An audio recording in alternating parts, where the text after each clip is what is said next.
Chapter 38:11. Ao Zhantian nodded with a smile. Yes, Shui Mingzi had discussed this with me before. However, I had an important matter to attend to, so I didn't agree to his request. Today, I came here to discuss this matter with Taoist Master. Xiao Hua was stunned. What do you want to discuss with me? Ao Zhantian pondered for a moment and sent a voice transmission. Do you know about Dragon Island? Xiao Hua's heart skipped a beat. What do you mean by that? Which cultivator on the hidden immortal continent doesn't know about Dragon Island? If you have the opportunity to go to Dragon Island, would you be willing? Ao Zhantian stared at Xiao Hua's face as if he wanted to see through his true thoughts. If Xiao Hua hadn't met Ao Zhantian, he would have been very interested in Ao Zhantian's suggestion. However, it was clear that Ao Zhantian's so-called opportunity wouldn't be as good as Ao Zhantian's. Xiao Hua couldn't help but hesitate. After thinking for a moment, Xiao Hua asked in a low voice, "Can you tell me the reason behind this matter?" Alright. Ao Zhantian saw Xiao Hua's hesitation and had a bad feeling. After thinking for a moment, he decided to tell him everything. After Ao Zhantian finished explaining everything, Xiao Hua stroked his chin and fell into deep thought. The reason why Ao Zhantian's surname was Ao was because there was an additional person in his surname compared to the Ao of the Dragon Palace. This meant that he was a distant relative of the Dragon Palace's bloodline. This was also what Xiao Hua had seen at the Jade Pavilion conference. Ao Zhantian had the Crimson Dragon bloodline and could use the True Spirit avatar. Of course, Ao Zhantian's bloodline existed in both the human and demon races. The Dragon Palace didn't really care about them. However, these demons and humans were all descendants of the dragon bloodline.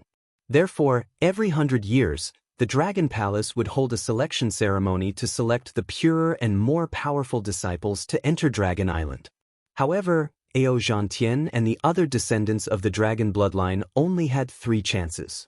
If they couldn't set foot on Dragon Island after 3 chances, they would lose the right to enter Dragon Island. The Dragon Island was a mysterious place. It was as famous as the Immortal Palace, the Thunder Temple, and the Great Sage Hall. There were countless treasures on the island. If an ordinary cultivator could obtain even one of them, they would be able to take a huge step forward in their cultivation.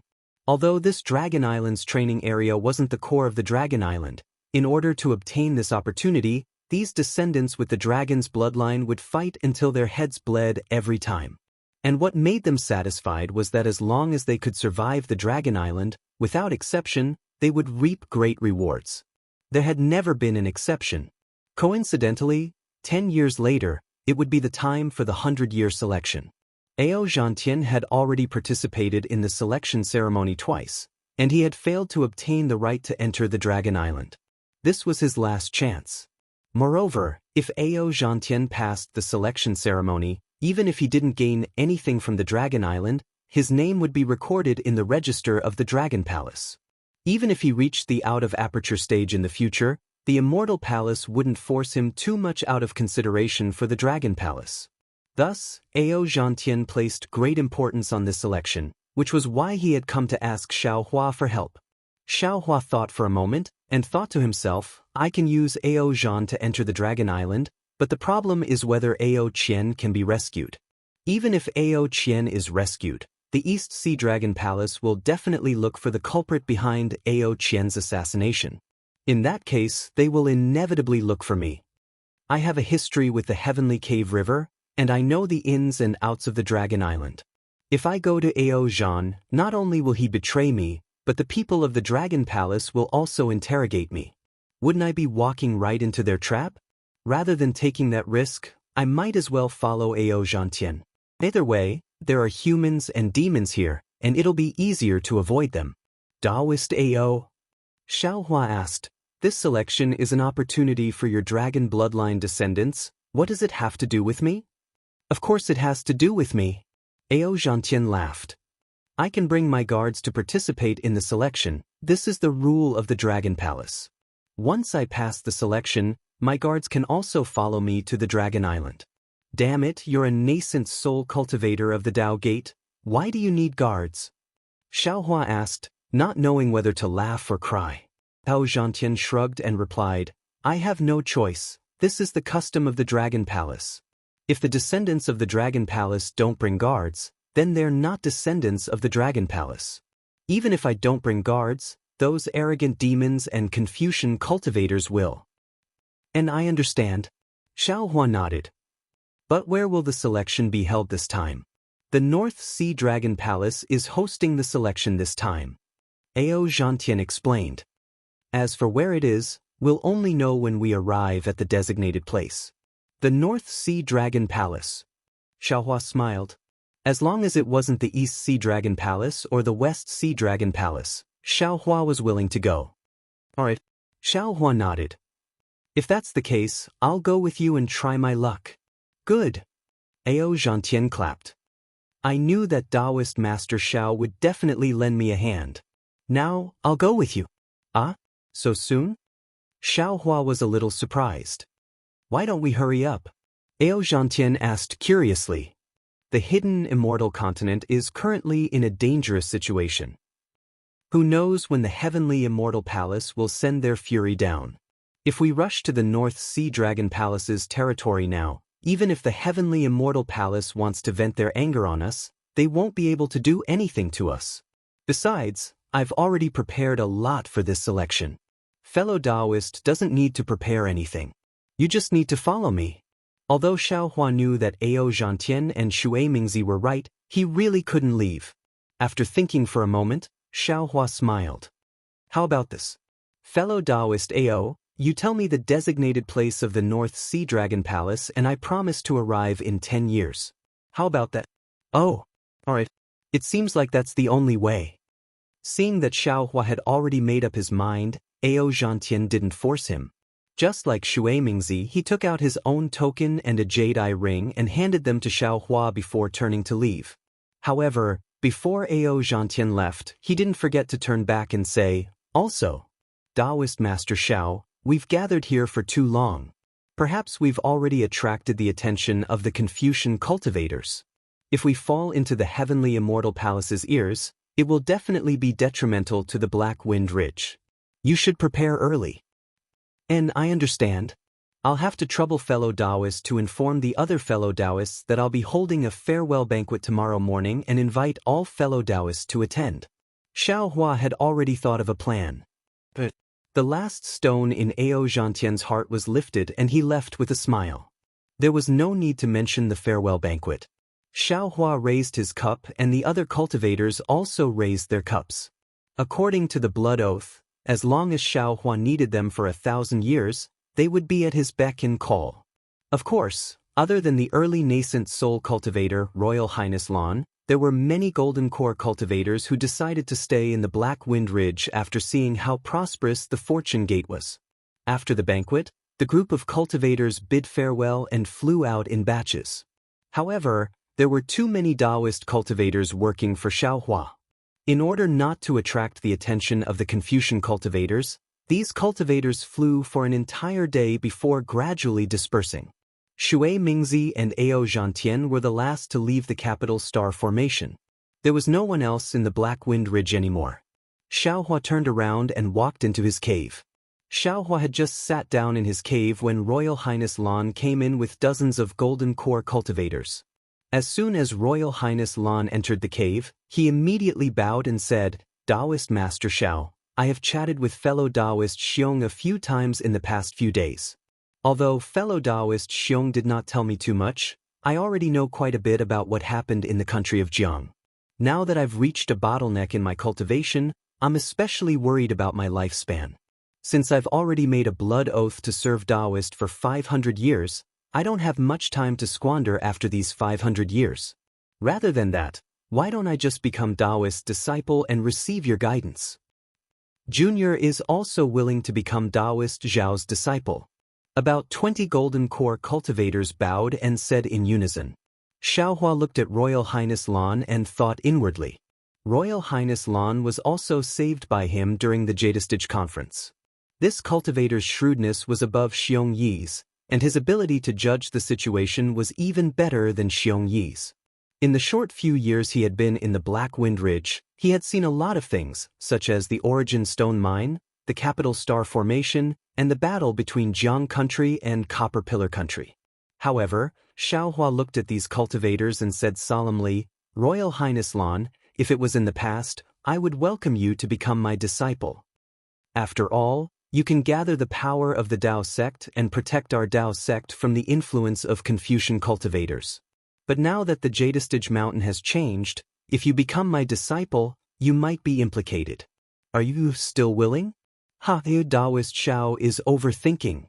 Royal Highness Lan laughed and said, "I have thought about it over these years. I have suffered a lot in order to reach the nascent soul realm. I have also suffered a lot under the pressure of Confucian cultivators. If Daoist Xiao hadn't saved me during the Jadestage conference, I would have died long ago. People who have died once can see things that ordinary cultivators can't compare to. Daoist Xiao's mind is broad and his magic power is boundless. If I can receive Daoist Xiao's guidance, not only can my cultivation improve, I can also hide from Confucian cultivators under Daoist Xiao's protection. Why wouldn't I be happy? This disciple is willing to become Daoist Xiao's disciple." Royal Highness Lan knelt on the ground. The 20 Golden Core disciples also knelt and shouted, "Junior is also willing to become Daoist Xiao's disciple." "Good." Xiaohua nodded. Just as he was about to speak, he heard someone call out from outside the cave, "Wait, oh." Xiaohua was stunned and raised his head to look. He saw Li Xiang rushing into the cave with dozens of his disciples behind him. Li Xiang entered the cave and immediately knelt beside Royal Highness Lan and said anxiously, "Daoist Xiao, I am also willing to enter the Fortune Gate." Chapter 38:12. We juniors are also willing to become your disciples. Li Xiang's disciples said, and naturally knelt beside the 20 Jindan disciples. Looking at the liveliness in the cave, Xiaohua smiled slightly, stood up and said, "Fellow Daoist Li, get up quickly, what are you singing now?" "Ah, Daoist Xiao." Li Xiang did not get up, but lowered his head and sighed. "Speaking of which, I, Xiong Yi, and this fellow Daoist have all received great kindness from Daoist. Perhaps one of them was saved, but I, along with all my disciples, were saved from the death prison by Daoist. And I have been with Daoist Xiao the longest. Normally speak, I should have said it long ago. However, Daoist must have known long ago that I did not get along well with the previous imperial tutor of Jiang country, Qin Haoyue. I have lingering fears about this. Especially when Daoist wanted to go to Yaodai Mountain, I did my best to stop him. In reality, I also had selfish motives. I knew that if Daoist went, if he died, if he returned, it would not be the ending I wanted. If Daoist took the imperial tutor's lot, he would definitely fall into the mortal world, and his mind would definitely be affected. I do not want to repeat the same mistake. So after Xiongyi returned, even though fellow Daoist Xiong did not say anything, I already understood that Daoist Xiao most likely already received the imperial tutor's lot, and the development of the matter has already fallen in a direction I do not want to see. So I simply did not care about the matters of Black Wind Ridge, and handed them all to fellow Daoist Xiong. As for the peculiarities that fellow Daoist Xiong found, I did not detect them at all. I am far inferior to fellow Daoist Xiong in this regard. This is also one of the reasons why I had the thought of leaving. Before Daoist returned, I had already made a decision. If there is a chance, I will bid farewell to Daoist. However, Daoist's performance in Jiang country really exceeded my expectations. Not only did Daoist save me again, you also generously gave the imperial tutor's lot to the Chongling princess. At this moment, I understand that Daoist is going to the Yaotai conference for that promise, and not just to establish a country. Daoist is not the Daoist I thought. Daoist should go to the Yaotai conference. A cultivator like Daoist who treats promises as gold, is that not what I want to follow? At this point, Li Xiang bowed down again and said, "Therefore, I would like to ask Daoist to allow this disciple to become Daoist's disciple. We are all willing to become your disciples and listen to your teachings." Dozens of Golden Core cultivators shouted in unison. Their voices were rather majestic. Xiaohua smiled and waved his hand. "Good, since everyone has come under this old man's tutelage, then, on behalf of my Fortune Gate disciples, this old man welcomes everyone." Thank you, Tao Master. The cultivators were overjoyed and kowtowed as they entered the fortune gate. Today is another joyous day. Looks like this old man will have to hold a big banquet again. Xiaohua sat down and laughed heartily, then ordered, Black Bear, quickly go and prepare. Yes, I understand. The Black Bear spirit was overjoyed when he saw so many Golden Core Realm cultivators joining the fortune gate. He hurriedly ran out. Xiong, Li Xiang, Prince Lan, stay behind. The other disciples go back and rest first. Xiaohua instructed again, with the bearing of a sect leader. Yes. All the Golden Core Realm and Foundation Establishment Realm disciples answered in unison and walked out one after another. Only Lu Yi, Fu Jiwen, and Wang Yifei stood in front of Xiaohua without moving. Lu Yi, prepare a seat for the 3 senior brothers. Xiaohua instructed. Yes, master. Lu Yi's expression did not change. He glanced at Fu Jiwen and Wang Yifei, then the 3 of them took out 3 chairs from the side and placed them beside the 3 nascent soul realm cultivators. Xiaohua smiled and said, Senior brothers, please sit. Many thanks, junior brothers. Xiong Yi and the others knew that these 3 were the disciples that Xiaohua had chosen. Although their cultivations were still shallow, their future was immeasurable, so they did not dare to neglect them. When the 3 nascent soul realm disciples were seated, Xiaohua smiled and said, You all have seen it. Previously, this old man only wanted to accept a few disciples to train. The so-called founding of a sect was not something that I had thought of, but now, even you 3 nascent soul realm cultivators have come under this old man's tutelage. This lineup has exceeded this old man's expectations. Of course, to tell you the truth, this old man has no problem guiding your cultivation. This old man's strength is far beyond your imagination. Xiong Yi, Li Xiang, and Prince Lan all sucked in a breath of cold air. They looked at each other with astonishment in their eyes.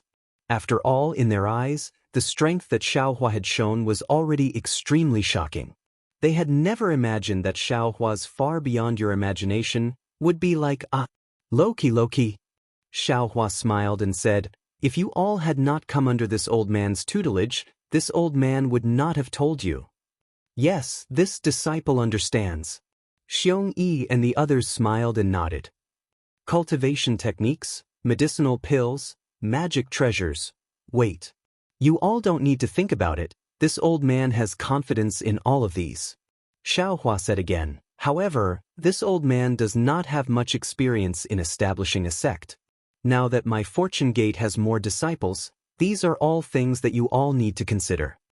Yes, in the space, although the green-robed Xiaohua and the scholarly cultivator Xiaohua were establishing a sect, they were close to gods in the space.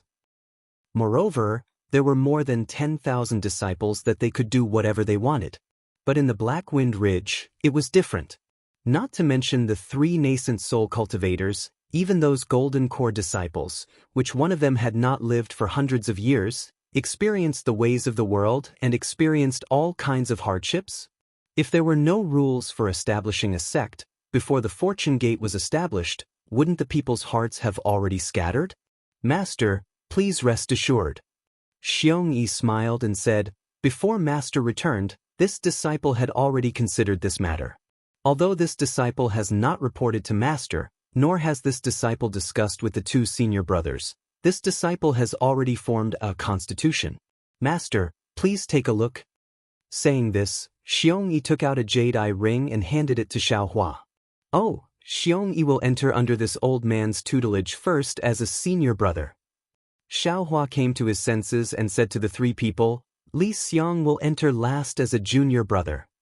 Yes, this disciple understands. The 3 of them were all nascent soul cultivators, and their cultivations were very similar. In fact, it didn't matter who was the senior brother or junior brother. The 3 of them looked at each other and answered with a smile. Xiaohua took the jade eye ring and glanced at it, then handed it to Prince Lan and said, You 2 also take a look. Prince Lan and Li Xiang looked at the jade eye ring, then at each other. Prince Lan smiled and said, Senior brother Xiong's constitution is very detailed. This disciple has nothing to say. Xiong Yi's constitution contains my Black Wind Ridge's previous framework, and also contains the rules of an ordinary sect. The three of you will be outer disciples, and each of you will teach a group of disciples. This old man will lead some younger disciples to become inner disciples. Xiao Hua nodded and said, also, this old man basically agrees with the rewards and punishments. However, since we are going to expand, there is no harm in abandoning the outer and inner disciples, and each of you will lead a division. Xiao Hua expressed his opinion. In fact, what he said was similar to the Imperial Lightning sect structure, and he didn't have any special ideas. Hearing this, Xiong Yi and the others smiled and said, we also understand what Master is saying. This kind of sect structure is a little scattered for the sect Master's authority, but it suits Master's lazy personality. However, the current Fortune Gate relies on Master's strength, and our Fortune Gate's disciples have not reached that level. According to Master's idea of managing the sect, is not suitable. All right. Xiao Huan naturally knew his own weight, and he waved his hand and said with a smile, these mundane matters will be left to the three of you. This old man will not say anything else. Yes, Master. The three of them said in unison, you can cultivate as much as you want, the higher your strength. The three of them suddenly thought of something and looked at each other. Xiongyi then looked at Lu Yi and the others and said, Master, let junior brother Lu Yi and the others leave for a while. Xiao Huan nodded and let Lu Yi and the others leave. Prince Lan asked in a low voice, Master, don't tell me you've already reached the 5th grade? What do you think? Xiao Hua chuckled and asked in return. Nonsense. Xiongyi said to Prince Lan, Master killed 3 Buddhist sects upper grade 4th grade Essence Force Guardians with a wave of his hand. What do you think Master's strength is? Master, your cultivation seems to be only at mid-nascent soul realm, right? Li Xiong also asked in a low voice. Xiao Hua smiled and waved his hand. 3 jade eyes flew to the three of them and said, I know what you're thinking, take them and cultivate. Thank you, Master. Xiong Yi and the others were overjoyed. They carefully looked at the jade eyes and kept them in their spatial pouches before saying, actually, Master, this disciple wants to remind Master that you must control your cultivation realm. If the Immortal Palace finds out, it will be very difficult. This old man knows. Xiao Huan nodded and frowned. What if this old man is not on the hidden immortal mainland? Will the Immortal Palace find out? Definitely not in the Western Paradise. Those old bald donkeys of the Thunder Monastery wear the same pants as the Immortal Palace. As long as you break through to the 5th grade in the Western Paradise, the Immortal Palace will immediately know. Li Xiang replied, as for the 1,000 Demons Sacred Realm, the demon race and the Immortal Palace have the same agreement. They cannot block the celestial phenomenon of a breakthrough. Of course, the demon race has always been arrogant and unruly, and there have been many conflicts with the Immortal Palace over the years. Some demon kings and even great sages don't put the Immortal Palace in their eyes. If our Taoist cultivators break through in these places, the Immortal Palace may not know. And even if they know, they won't dare to go down to the lower realm to capture us. However, this is on the premise that the fellow Taoist who breaks through will not be eaten by the Demon King. This old man understands. Xiao Hua nodded. He already knew Shui Mingzi's plan. Master, this disciple also has something to discuss with everyone. Prince Lan was very happy that he obtained the jade eyes. Now that he saw Xiao Hua following his advice without any arbitrariness, he also said, I hope Master won't take offense. Xiao Hua smiled and said, just say it. This disciple has not been in the Black Wind Ridge for long, so I might not know the origin of the Black Wind Ridge. Prince Lan said, but in this disciple's opinion, the Black Wind Ridge is not suitable to be the location of our Fortune Gate. Chapter 38:13. Oh, what do you mean? Xiao Hua frowned slightly, but he soon regained his composure and asked with interest. Master, disciple has 3 reasons. His heart tightened as he carefully said, first, the Black Wind Ridge is not big enough for a sect to develop. Second, the Black Wind Ridge is located at the border of 3 countries. No matter how it develops, Jiang country, Jiasa country, and Copper Pillar country will pay attention. These three countries have Tao sects, Confucian cultivators, and Buddhism behind them. Even if our fortune gate unifies the three countries, the Confucian cultivators will be alerted. Since Master wants to do something that no one has done before, this idea of establishing a country should be abandoned. Third, the Black Wind Ridge's origin energy is not particularly abundant, and it is only because of the Origin Stone Mine underground. Now that the Origin Stone Mine is known by others, it will be a big problem in the future. Oh, since you mentioned it, Disciple has another drawback. Black Wind Ridge has already fallen into the Confucian cultivator's eyes. If Master wants to establish a sect here, it is tantamount to walking into a trap. Senior brother Lan is right. Li Xiang knew Xiaohua's temperament. He looked at Xiaohua and smiled. Master's cultivation is profound, but he is indeed lacking in this aspect. In these years, Disciple has considered that the Black Wind Ridge's reputation is not good, and our Fortune Gate's reputation will also be bad if we establish a sect here. Who says this old man has not thought about it? Xiaohua of course would not admit it. A crafty rabbit has 3 burrows. How could this old man not consider this matter? It's just that this old man has not had time to discuss it with you. What does Master think we should do next? Xiong Yi asked with a smile. You can decide on this matter. Xiaohua casually waved his hand. All right, Disciple will speak first. Seeing that Xiaohua was not angry, Lan Huan relaxed and said, when Disciple was traveling in Jing province, Disciple saw a mountain range that was vast and rich in origin energy. If Master's formation can be placed in that mountain range, it will not attract the attention of Confucian cultivators. Disciple also knows that there is a blessed land in Yu province that is very suitable for establishing a sect. Li Xiang added, furthermore, I feel that this place doesn't have to be too far away from Black Wind Ridge. Let's take a closer look first. Xiaohua nodded and said, in fact, to our Fortune Gate, this protective grand formation is the most important. Only a place where we can set up the formation can establish a sect. All right, Disciple has some understanding of arrays. Prince Lan volunteered.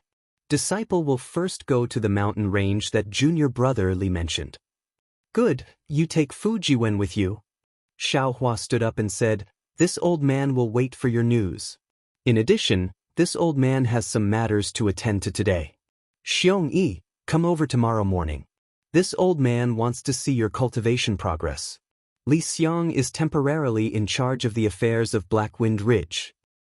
Thank you, Master. Xiong Yi was overjoyed. Li Xiang and Lan also stood up to accept the order. Xiaohua was naturally concerned about Taoist Jingting and Xiansongzi. Although the Fortune Gate currently had 3 nascent soul cultivators, Xiaohua's Dantian had more than 150 nascent souls. If Xiansongzi and Master Taoist Jingting succeeded in cultivating their scattered souls, then Xiaohua could absolutely control more than 150 scattered souls. What kind of strength was this? Xiaohua couldn't afford to be careless. When Xiaohua arrived at the quiet room, Taoist Jingting had already woken up and was whispering with Xiansongzi. Their discussion was lively. When they saw someone enter, both of them were startled and vigilance flashed through their eyes. When they saw Xiaohua, they were immediately overjoyed. They bowed and said, Master, good. Xiaohua sat cross-legged on the praying mat and asked, have you finished your discussion? Yes, Master. Xiansongzi nodded. Disciple and junior brother Jingting have discussed it. There is no difference between the two of us. Now we can consume the mortal essence. Good. Xiaohua waved his hand and took out a mortal essence that was several 100,000 years old. Who are you waiting for? Master. Xiansongzi and Taoist Jingting looked at the mortal essence and seemed to be afraid. They hurriedly dodged and cried out, this mortal essence is too old. The heaven and earth essence contained within is not something we can absorb. There is such a saying? Xiaohua hurriedly put away the mortal essence. Only then did the two's little faces return to normal. Yes, Master. Xiansongzi said with a bitter smile. Mo Yuntong didn't explain, But disciple can sense the heaven and earth essence within the mortal essence that is so dense that it can swallow disciple. Oh, so that's how it is. Xiao Hua somewhat understood. The nascent soul was originally a spiritual body condensed from the heaven and earth essence. After absorbing the mortal essence, one could cultivate a scattered nascent soul. However, if there was too much heaven and earth essence in the mortal essence, it would similarly swallow the nascent soul. Seems like cultivating a scattered nascent soul is far from as simple as Mo Yuntong said. Mo Yuntong only pointed out a cultivation path. As for the specific details, you still have to figure it out yourself. Taoist Jingting replied with lingering fear. Xiao Hua took out several mortal essences that were several tens of thousands of years old, 100,000 years old, and a few 100,000 years old. He said, Xian Songzi, go first.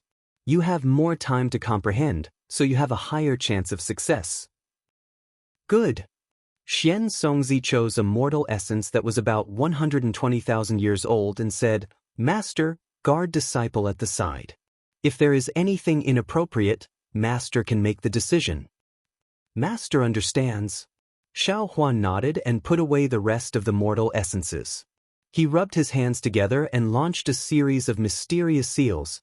As the seals were launched, strands of crystal threads as thin as hair condensed in midair and slowly fell into the mortal essence. The mortal essence melted like ice and snow, turning into a ball of yellow liquid. Within the liquid, balls of golden threads rolled up and down. Moreover, as the whole ball of liquid violently swelled, after the crystal threads entered the liquid, layers of tiny ant-like runes seeped out from the golden threads. These runes emitted a slight rumbling sound, like thunder and also like a low chant. When the runes fell into the yellow liquid, the liquid emitted strange fluctuations from time to time, and the whole liquid actually slowly shrank. After the liquid shrank, it turned into a human figure. Although the appearance was unclear, a fist-sized whirlpool appeared on the top of the door. Ghostly howls resounded in the air. Xiao Hua growled, Xian Songzi, if you're not forming your body now, when are you going to wait? Yes, Master. Xian Songzi was already eager to give it a try. When he heard Xiao Hua's order, he hurriedly rushed towards the mortal essence. Woo! Xian Songzi's nascent soul was only a few feet away from the mortal essence when a huge suction force was produced from the vortex, pulling Xian Songzi into the mortal essence. Ah! Xian Songzi's nascent soul fell into the mortal essence and immediately let out a heart-wrenching howl. Xiao Hua narrowed his eyes and remained unmoved. He already understood that this was the essence of the mortal essence attacking Xian Songzi's nascent soul.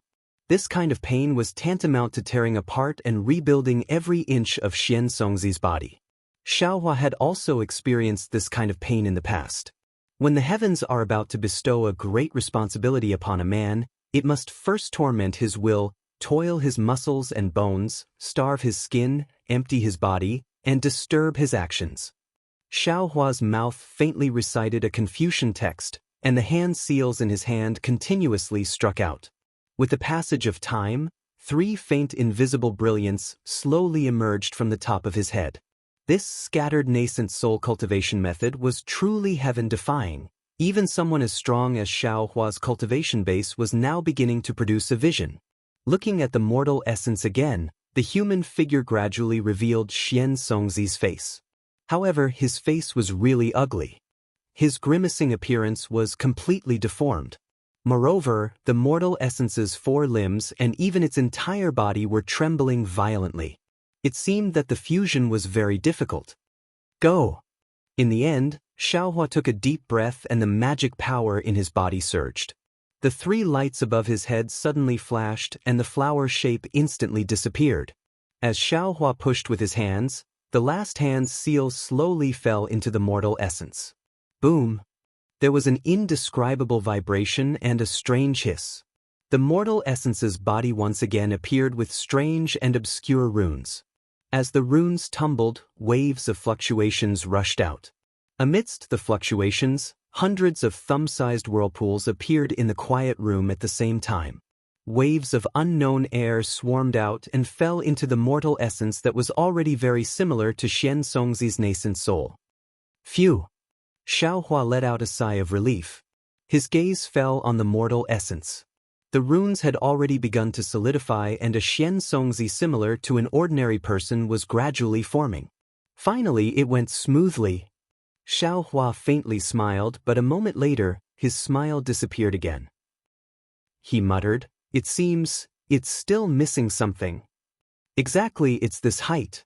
Xiaohua looked at Taoist Master Jingting, who was hiding in the corner of the quiet room in the distance.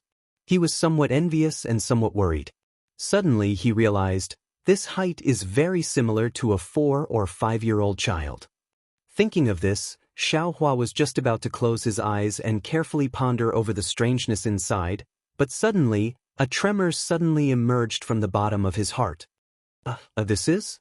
Without waiting for Xiaohua to think more, a peerless pressure descended from the sky and enveloped the entire quiet room. An explosive aura instantly filled the entire quiet room. Lightning tribulation? This aura was so familiar that Xiaohua almost didn't need to think before he jumped up from the ground. Cultivating a nascent soul requires 3 gold lightning tribulations? Just as this thought appeared, Xiaohua unhesitatingly rolled up his sleeves and brought Xian Songzi, who had already finished forming his body, and Taoist Master Jingting, who was beside him, who was extremely frightened. His figure flashed and he turned into lightning and rushed out of the quiet room. When he arrived outside the cave, he saw that the sky was already densely covered with dark clouds at an extremely fast speed. Streaks of dragon-like lightning had already begun to brew behind these dark clouds. Damn it, I understand now. This is a loose immortal's helpless action after failing the lightning tribulation. Cultivating a nascent soul also requires a lightning tribulation. This is probably the initial tribulation of a nascent soul. In the future, after a period of time, every realm will have a lightning tribulation. How can my heavenly star's formation withstand 3 gold lightning tribulations? Once this lightning tribulation falls, not to mention the formation turning into ashes, even more than half of the people and demons in the Black Wind Mountain range will die. Xiaohua was somewhat panicked. Why didn't Mo Yuntong even mention this?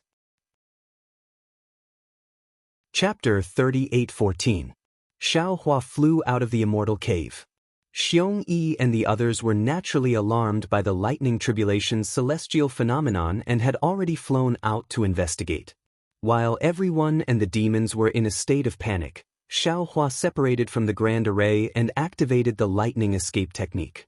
Sure enough, once Xiaohua left, the suffocating pressure was swept away. Although the sky was still filled with lightning and thunder, the rolling dark clouds chased after Xiaohua. See! Xiong Yi, Lan Wang, and Li Xiang stood in the air, watching the lightning tribulation leave. They were even more shocked. After a while, the 3 of them looked at each other and sucked in a breath of cold air. Xiong Yi asked in a low voice, 2 junior brothers, what realm did Master break through? Why is there still lightning tribulation? If senior brother doesn't understand, then of course we don't understand either. Lan Wang was also confused. Maybe it's some secret technique Master cultivates?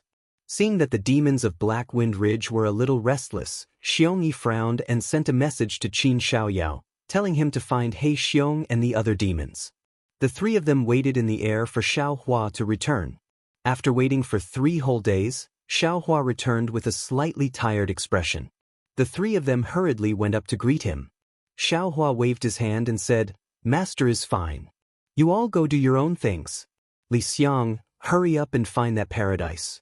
With such a big commotion, it's impossible not to attract the attention of the immortal palace. Yes, disciple understands. Li Xiang hurriedly bowed and said, Disciple has already sent a group of disciples to bring Fujiwen there. Disciple will go with senior brother Lan Wang. Xiaohua nodded and landed in front of the cave. He didn't see Yuanya standing there, looking at him with concern. Yuanya, come in. Xiaohua said with a wave of his hand. Yes, master. The worry and confusion on Yuanya's face had already disappeared. Hearing Xiaohua's greeting, Yuanya hurriedly replied respectfully and followed Xiaohua into the cave. Xiaohua sat down on the brocade chair and asked, Yuanya, do you understand now? Disciple doesn't understand. Yuanya was honest and said with regret, the ways of the world, mutual deception, is much more cruel than the beast fights in Mystic Jade Dark Forest. Disciple originally thought that Master was the closest person to Disciple, but Disciple never thought that Master would want Disciple's life, and the reason for killing Disciple was because he wanted to marry Diawu. As for Diawu, this Disciple really does not understand why the throne of Jiang country is so important, to actually make her betray so many people. Master, this Disciple really doesn't dare to believe that this Diawu is the Diawu that this Disciple raised with dear milk when she was young.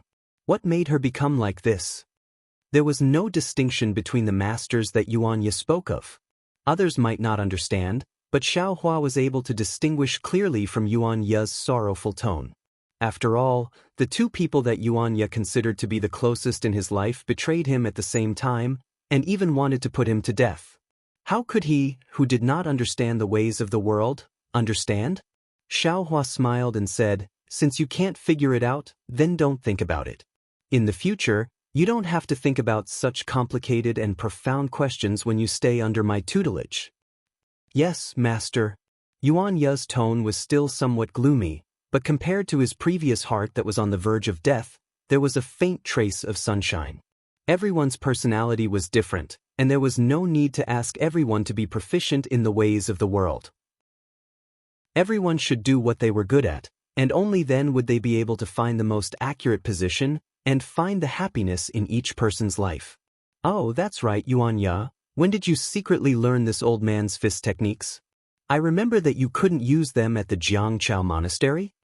Xiaohua thought for a moment, then asked with a smile. When it came to cultivation, Yuanya's eyes lit up, and he said with a smile, that day when Master was practicing at the Jiangchao mountain range, this disciple secretly learned them from the side, and indeed did not learn them. Those moves were especially awkward, and this disciple could not remember them at all. However, after this disciple left the longevity town with Master, this disciple pondered over them on the side, and then suddenly was able to use them. Moreover, every once in a while, this disciple would feel a very strange flow around this disciple's body. This disciple did not know what this was, but this disciple did not dare to ask Master. However, after a long time, this disciple felt that his strength had increased a lot. The magic hammer that Master gave me was a bit heavy at that time, but now this disciple can hold it very easily. Xiaohua smiled. He could not remember the origin of this Big Dipper magical fist, but it was very clear that this Big Dipper magical fist was one of the most important parts of his cultivation. For Yuanya to be able to secretly learn this Big Dipper magical fist, he was indeed a disciple that the heavens had arranged for him. Very good. Xiaohua nodded and handed a jade eye scroll to Yuanya, saying, this is a simple description of the Big Dipper magical fist, and the real cultivation method still requires Master's personal guidance. You should cultivate this fist technique first. When you can feel the flow every time you practice, it should be a small success. You should also cultivate the cultivation method that Lu Yi taught you first, and if there is anything you do not understand, come and ask Master. In addition, this jade eye scroll contains a kind of elementary body refining technique. When you have divine sense, you can explore it yourself. Xiaohua's heavenly body refining technique came from the Sunset Island, and when he obtained it, he had already promised not to spread it out. However, with Xiaohua's current cultivation, it was not too difficult to create a similar elementary cultivation method. This body refining technique was given by the green-robed Xiaohua to the tens of thousands of children in the space to use. Many thanks, Master. With a goal to cultivate, Yuanya seemed to have come back to life, and he reached out to receive it and very happily replied. Go, if there is something you do not understand, go and ask Lu Yi and Qin Xiaoyao. Now that you are all fellow disciples, there is no need to be afraid of anything. Xiaohua waved his hand to let Yuanya leave. Looking at Yuanya's straight waist, which was different from when he came in, Xiaohua's mouth hung a smile. Even a bright pearl had to be sharpened, and after this encounter, Yuanya might be able to understand more. Moreover, Yuanya's mind was pure, and he could practice the Big Dipper divine fist that others could not practice. Xiaohua was really curious about what Yuanya's achievements would be in the future. After Yuanya left, Xiaohua also stood up and entered the quiet room. After activating the restriction of the quiet room, he sat cross-legged on the futon and took out the Kunlun mirror. He thought to himself, I didn't expect that the lightning tribulation that Xian Songzi and perfected Jingting faced to cultivate the scattered nascent soul was not the triple gold lightning tribulation, but only one. However, this lightning tribulation was extremely powerful. With their early-stage nascent soul cultivation, it was impossible for them to withstand it. If it wasn't for me blocking most of it for them, their small bodies would have been turned into ashes by the lightning tribulation. However, in this way, although they can successfully cultivate the scattered nascent soul, the next lightning tribulation will definitely be even more ferocious than this one. It seems that unless I cultivate to the late-stage nascent soul stage, it's better not to place my hopes on the scattered nascent soul cultivation method. Thinking of this, Xiaohua activated his magic power, and in the light pillar of the Kunlun mirror, Xian Songzi and perfected Jingting came out of the Kunlun ruins. Thank you, Master. At this moment, Xian Songzi and perfected Jingting looked like they were only half of their previous height, but they were much better than nascent soul cultivators. The two of them looked around, and joy appeared on their pale faces as they bowed and said, Get up. Xiaohua flicked his sleeve. Although I blocked the lightning tribulation for you, it's still disadvantageous to your cultivation. I'm sure you know the karma inside. You have to speed up your cultivation in the future. Don't have any problems when the next lightning tribulation comes. Yes, I understand. Perfected Jingting replied with lingering fear.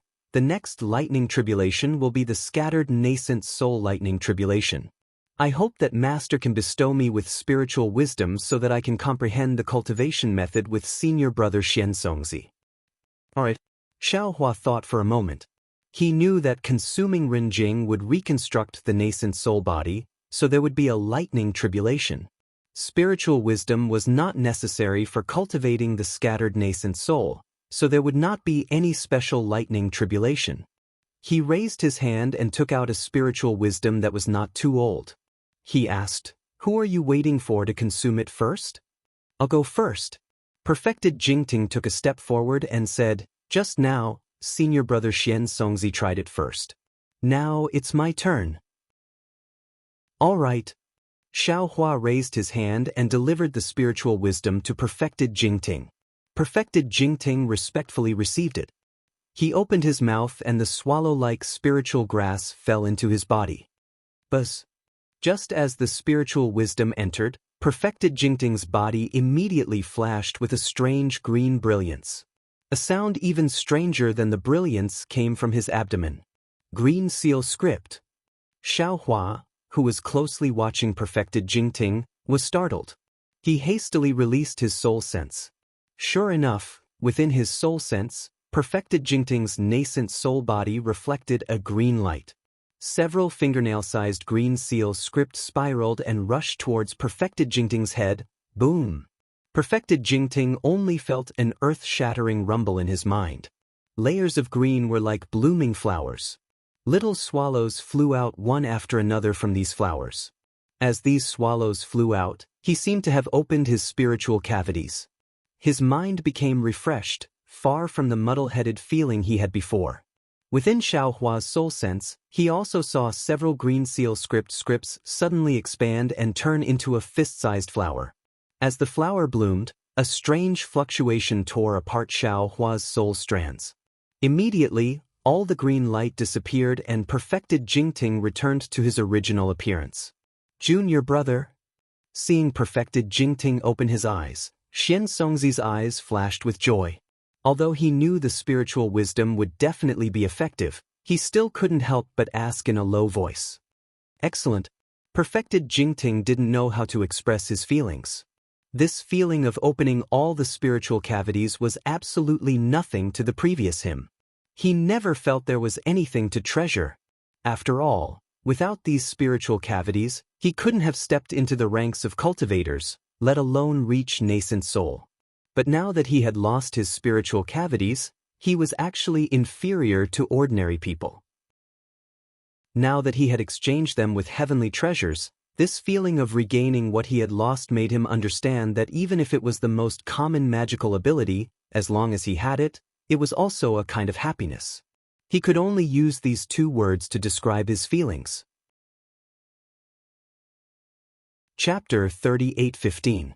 Xian Yu 2.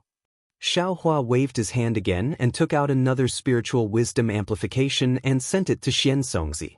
When Xian used the spiritual wisdom amplification, his eyes also flashed with a strange emotion.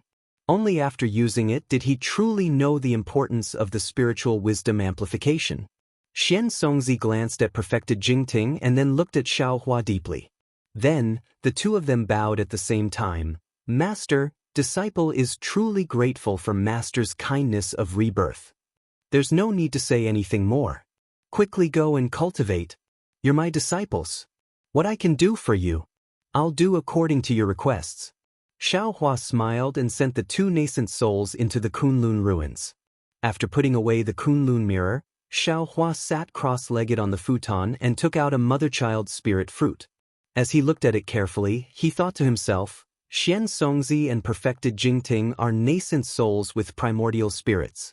It's natural for them to use the mother-child spirit fruit and spiritual wisdom amplification. After all, they know the degree. However, the 100 or so nascent souls in my lower dantian are already damaged.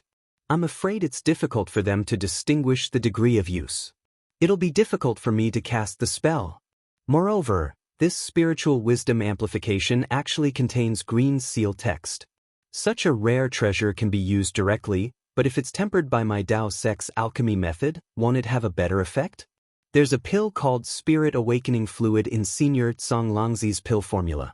It seems to be related to spirit awakening. However, the main ingredient is not spiritual wisdom amplification. When green-robed Xiaohua in the space is free, I'll let him try refining some. Perhaps this spirit awakening fluid will have a better effect on these nascent souls with incomplete primordial spirits? Of course, these nascent souls are constantly tempered by the 5 Qi righteous thunder in their lower dantian. Moreover, they have obtained the essence of the ancient fierce soul. I believe their bodies are tougher than the two of them. It won't be difficult for them to pass the thunder tribulation. If it were in the past, I wouldn't be so anxious. I would definitely wait and see the results of Xian and the others' cultivation. But now, the matter of Yaotai Mountain has attracted the attention of the Immortal Palace. Perhaps they won't think of me now, but there's no such thing as a secret. Who knows when the Immortal Palace will send someone here? Even, not to mention the Immortal Palace, even the Confucian cultivators of Yuzhou might not be able to tolerate me. Therefore, this Xiao cannot wait any longer. I can only make use of my time. At this point, Xiaohua was indeed staking everything on a single throw. Also, the things in this world are truly mysterious. Developing intelligence seems to be the second time the Xiao has seen a heaven-earth spiritual object that contains green seal text. Ordinary spirit fruits that contained heaven-earth yuan qi were already rare, but this underworld fruit that could develop spiritual intelligence and grow in the water of the Yellow Springs were even more incredible. Of course, the effects of this miraculous item were miraculous as well. Not to mention the fact that it was able to penetrate the spiritual cavities of nascent souls. Just the underworld fruit was far more beneficial to soul cultivators than the daybreak moon. Previously, Xiao Mao's cultivation speed was already pretty good. However, after consuming the underworld fruit, the speed of cultivation became even more terrifying. In just a few years, I have already reached the Heaven's Heart realm. Although I have just broken through to the Heaven's Heart realm, Xiao Mao can feel that my cultivation speed will definitely not slow down in the future. Could it be that this soul cultivator, or rather, the millions of shamans in Meng Mountains were really the descendants of the great god Hoodoo? Hoodoo great god really transformed into the 9 underworlds? If that's the case, how do you explain the formation of the inside of Xiao Mao's space? Shue's soul and Master's soul. Forget it, this world is too miraculous. It's not something that Xiao Mao can speculate with his current strength. Let's not think about it for now. Just as Xiao Hua thought of this, an indescribable surge suddenly appeared in his meridians. Then, Dragon Vein Xiao Hua let out a furious roar and rushed out of Xiao Hua's body, turning into a huge dragon and flying several dozen feet away. It flew straight to the restrictive spell of the quiet room, and only then did it trigger the restrictive spell. The dragon's body was forcefully stopped, and the huge dragon filled up the entire quiet room. What's going on? Xiaohua asked curiously. Dragon Vein Xiaohua turned into a dragon elephant and coiled around the quiet room. While swimming, he answered, I sensed a kind of dragon aura soaring into the sky. Although this dragon aura was very weak and not much, after the dragon aura soared into the sky, the noble aura that descended was extremely vast and very tempting. I couldn't help but fly out. Oh? Xiaohua raised his eyebrows and looked at the direction Dragon Vein Xiaohua was facing. He asked curiously, What's going on? What's going on over there? Dragon Vein Xiaohua coiled around the quiet room for an hour before entering Xiaohua's physical body. Xiaohua walked out of the quiet room and released his Buddhist consciousness. When he saw what was happening over there, he couldn't help but sneer. However, the moment he withdrew his Buddhist consciousness, his expression suddenly changed. He released his Buddhist consciousness again and looked at it for a moment before withdrawing it thoughtfully. A short while later, Xiong entered the dwelling and said with a bow, Master, Jiang country has been revived. And Master knows?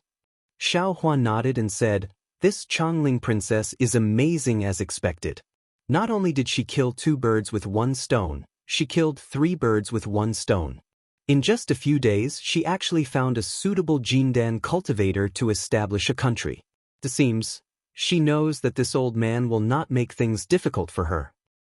Everyone knows that Master is benevolent. As long as you do not do anything outrageous, even if Master is angry, there is no need to be afraid. Xiongyi smiled and then winked as he lowered his voice and asked, Master, that lightning tribulation, what was it? Lightning tribulation is lightning tribulation. What could it be? Xiaohua waved his sleeve in annoyance and said, This lightning tribulation is not this old man's, don't think so much. Xiongyi blinked. Seeing Xiaohua stand, he hurriedly stood and sent Xiaohua into the quiet room. However, before Xiaohua entered the quiet room, he stopped and turned around. Also, Master is going into closed-door cultivation for a period of time. If there are any earth-shaking movements in the future, all of you don't have to be too surprised. All right. Xiongyi hurriedly agreed. Also, urge Black Bear to have all the Yaos, and the outer sect disciples go down the veins. Empty the veins as soon as possible. Xiaohua thought of something again and instructed, When Master makes a move, there won't be any meat left for you. He understood.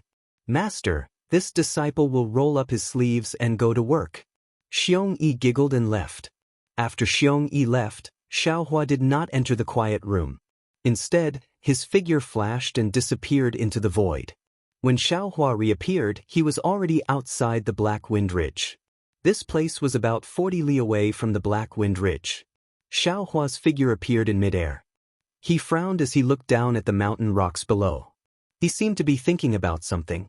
However, after a short while, Xiaohua stretched out his hand. A huge palm silhouette of several tens of zhang in size fell from the sky and plunged into a pile of rocks. When the big hand turned over, that big hand was holding a scholarly cultivator in a yellow robe. This scholarly cultivator's robe was very strange. It was somewhat similar to the outer robe of a secular person, but there were some flashing inscriptions on the robe. There were also mountains and rivers printed on the chest and back of the robe.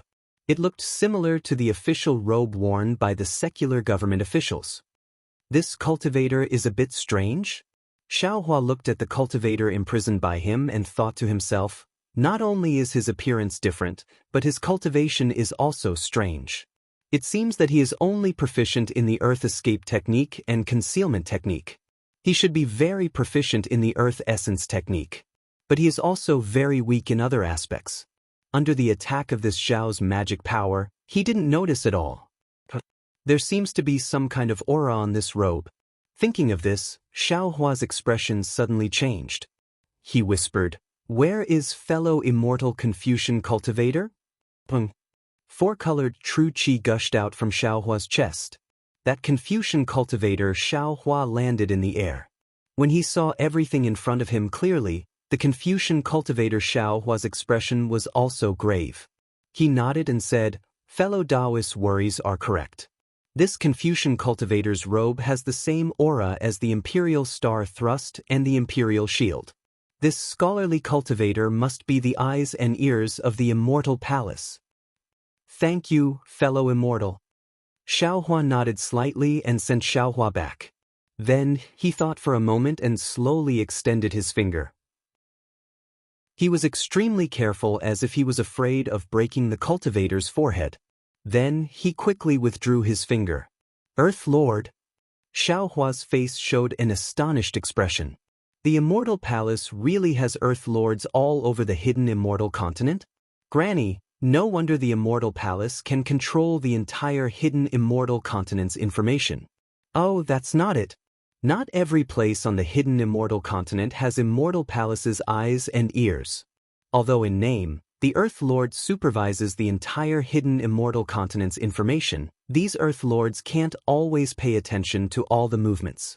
Only the places that the Immortal Palace pays attention to have Earth Lords truly investigate. It turns out that the Black Wind Ridge doesn't enter the Immortal Palace's eyes at all. It seems that because of this Xiao, it attracted Earth Lord. But this is troublesome. Xiao Hua shook his head slightly. If my Fortune Gate's disciples leave the Black Wind Ridge, won't all traces be seen by Earth Lord? Then, won't the newly found cave be exposed to the Immortal Palace's surveillance? Hee. Xiao Hua pondered for a moment and a smile appeared on his face. Several extremely small soul strands were released from between his eyebrows and landed on the Earth Lord's forehead. After a while, Xiao Hua put the Earth Lord back into the ground and flew away with a smile on his face. After dealing with the Earth Lord's surveillance, Xiao Hua formed an incantation and used the Earth Escape technique to escape towards the Black Wind Ridge. On the first day he returned to the Black Wind Ridge, he had tried to sense the metal and wood essence blood that had seeped into his body. Unfortunately, no matter how many times he tried, it was to no avail. Now that he had dealt with everything, he began to busy himself with the most important matter in his heart. At this time, Xiao Hua's Earth Escape technique had already reached a high level. Not to mention that he could move extremely nimbly underground, even in places without Earth attribute origin energy, he could rely on his own Earth attribute energy to move.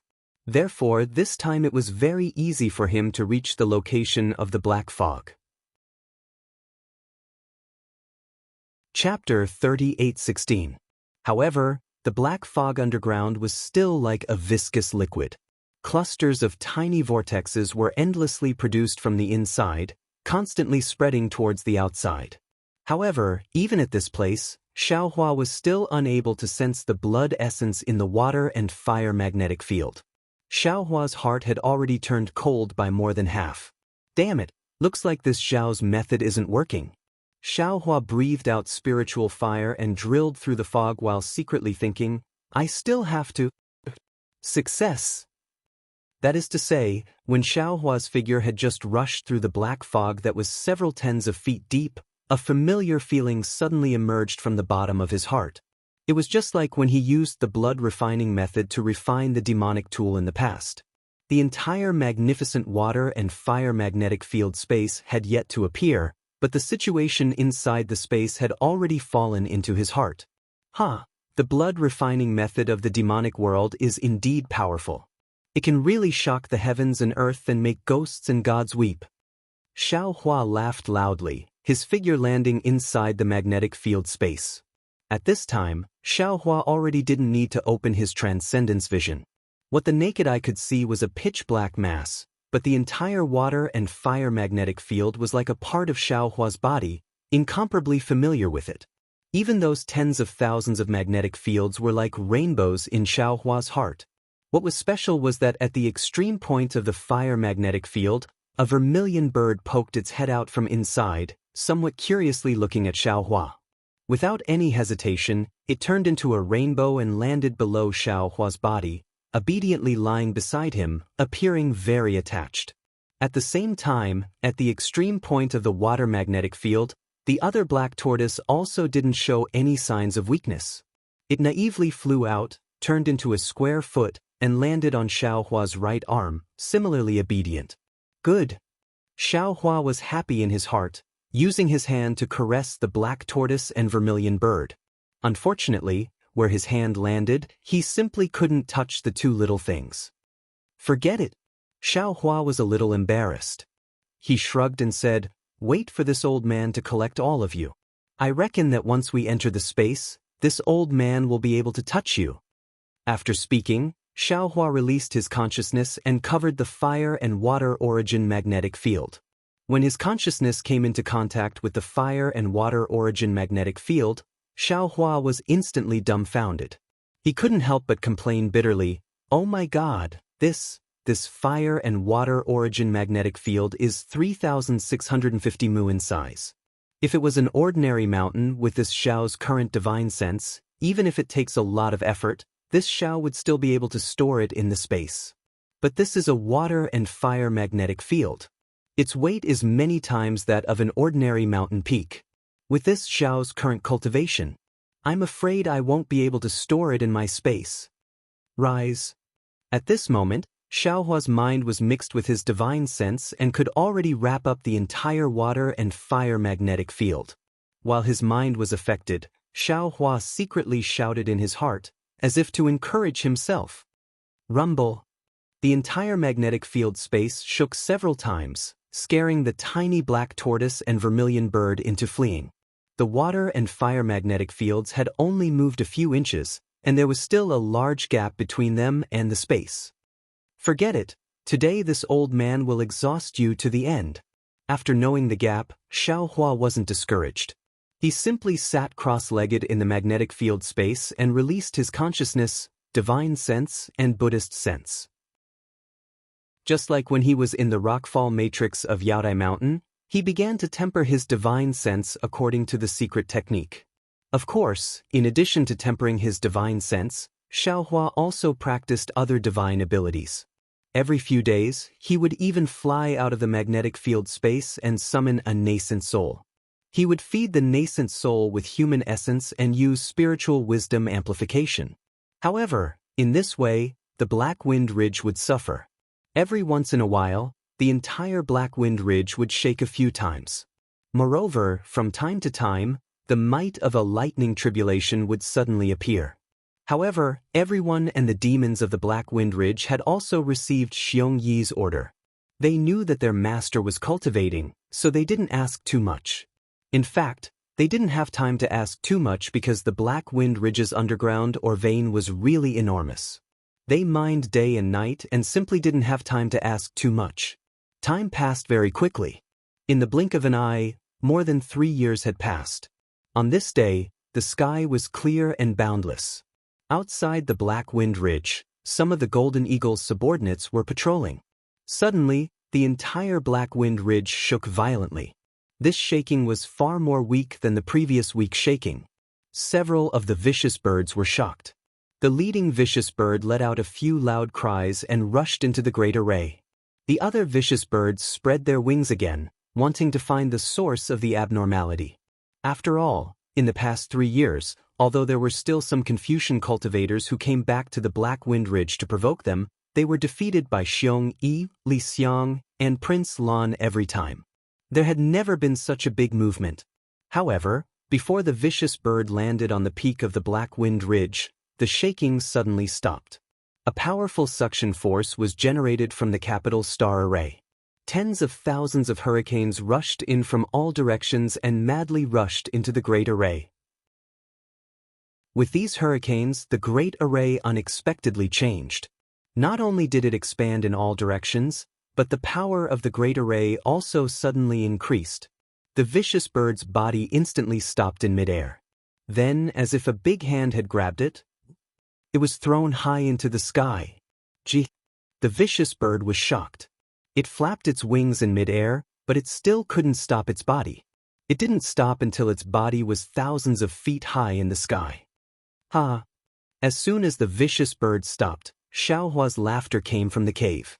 Then, a powerful divine sense that the vicious bird had never seen before suddenly grabbed it and pulled it down from the sky. When it fell outside the great array like a meteor, the divine sense suddenly disappeared. Thank you, Master. Thank you, Master. How could the vicious bird not know that this was Xiao Hua's divine sense? It shouted loudly and flew into the distance to patrol. After the water and fire magnets were absorbed into the space, the capital star array's power actually increased by 40% without the interference of the water and fire magnets. If I used the water and fire magnets to set up a great array, wouldn't all the methods to break the array be useless? Xiao Hua's divine sense swept and immediately understood the reason for the great array's change. Master, you've come out of seclusion? A moment later, Xiong Yi, Prince Lan, and Li Xiang flew out from the primordial stone vein and came to meet him. Yes, it's over. Xiao Hua smiled. Xiong Yi was a little strange and whispered, Master, you've only been in seclusion for 3 years, right? Just 3 years? Xiong Yi didn't say anything else. Yes, ordinary nascent soul cultivators would enter seclusion for decades or even centuries. How could they come out in 3 years? You think I don't want to? Xiao Hua snorted, but I'm a little uneasy, and I just finished a big thing, so I came out to take a look. Master isn't in seclusion, Li Xiang said with a smile. Disciple occasionally sees Master going in and out of the great array. Indeed. Xiao Hua nodded. Master is just making some preparations to prevent the Confucian cultivators from attacking my Black Wind Ridge. Right? Have you heard of the Immortal Palace's eyes and ears? Earth? Li Xiang was stunned and shook his head. Isn't the Earth Geyser a character in legends and stories? Not necessarily. Prince Lan immediately understood and smiled.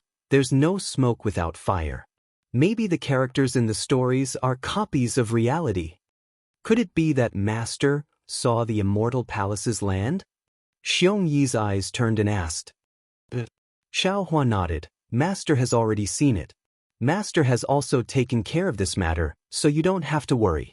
However, who knows how much land there is in the entire hidden immortal continent? You all have to be careful and don't give yourself away. Master is worried.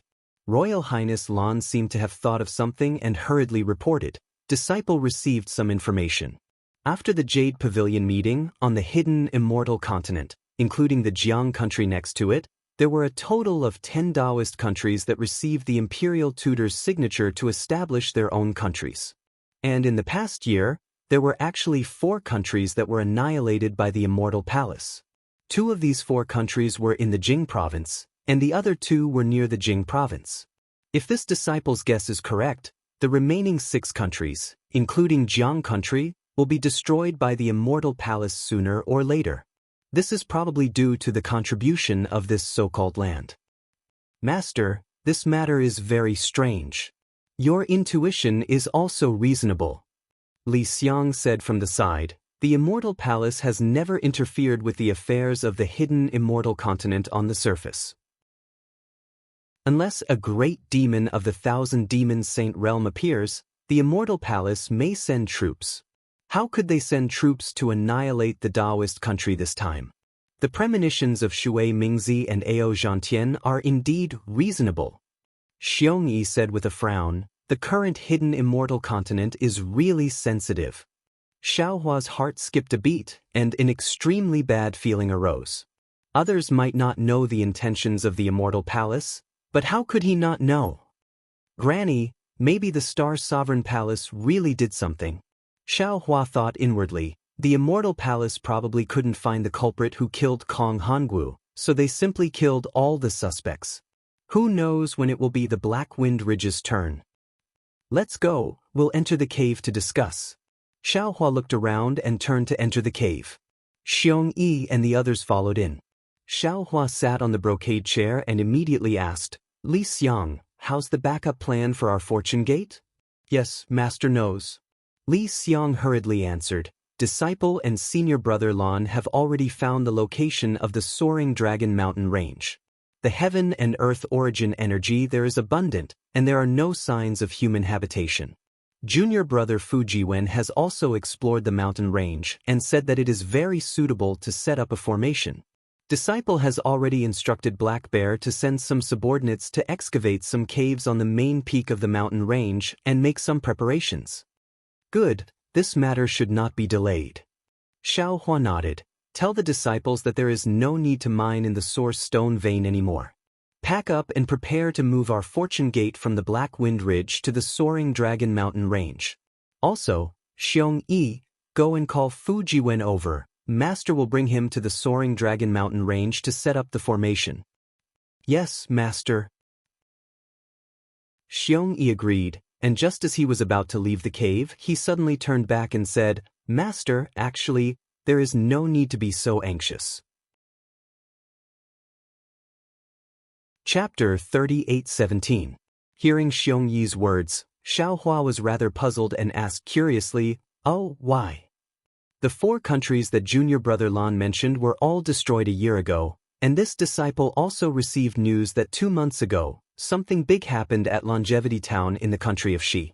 The Confucian cultivators can't even take care of themselves, so they won't make any moves in a short period of time. Ah? What big matter?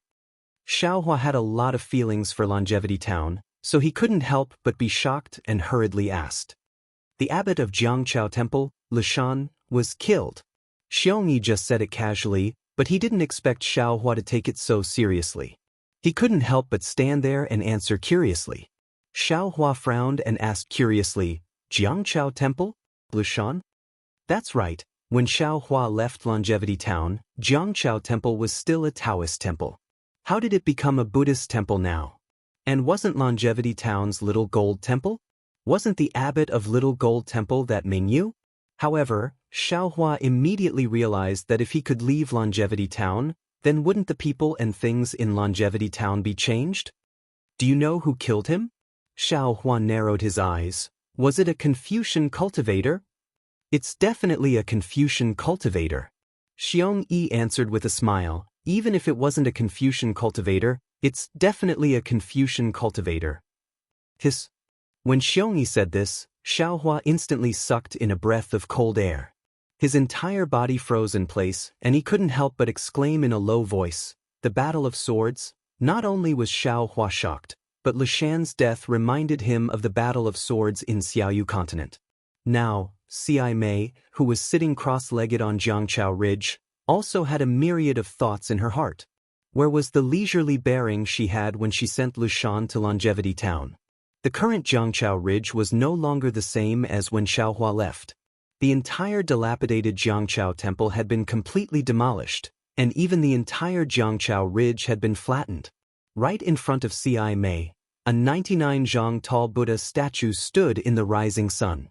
However, this Buddha statue was covered from top to bottom by a layer of huge yellow cloth, and the statue's true body couldn't be seen clearly. Under the Buddha statue, on the side of the Jiangchao Ridge, the thousands of farmers from before had also disappeared. The farmland had also disappeared, and in its place was a Jiangchao temple that was 10 times larger than the small golden temple. The fate of the world was truly a joke. The Jiangchao temple and the Shaojin temple fought each other. Whoever lost would disappear from the Longevity Town. Xiaohua transformed into Ci Hang and defeated Shaojin Temple. Originally, it should have been Jiangchao Monastery that won, but Ci Hang was a Buddhist, so Shaojin Temple seized the victory and chased Jiangchao Monastery's Shaojian, Xiaohua, and Yuanya out of Longevity Town. But now, the small golden temple had been completely forgotten by the Longevity Town. This previously unknown river and tide temple was famous far and wide. At this time, the entire Jiangchao Ridge was completely surrounded by the Jiangchao Ridge. The road under the Jiangchao Ridge was also included in the Jiangchao Monastery. Even the paddy fields under the road and the Liao River were filled up and repaired very smoothly. There were stone steps that led from the Liao River to the Jiangchao Ridge, and there were rows of neatly arranged guest rooms. Normally, some good men and women would come over from the Liao River on large boats or small boats, and it was precisely from here that they went up to the Jiangchao Ridge to worship the golden body of the Guanyin Bodhisattva.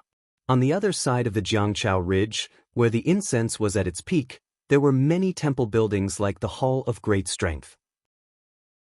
Each of them had a majestic aura and a myriad of scenes. Waves of sutra chanting came from within with a rhythm, and the occasional bell rang throughout the entire Longevity Town. If Xiaohua was here, he would definitely be full of praise. In just a dozen years, the entire Jiangchao monastery had undergone such a great change. Moreover, this change was not caused by the Buddhist sect's disciples, but purely by the spontaneous action of the ordinary people.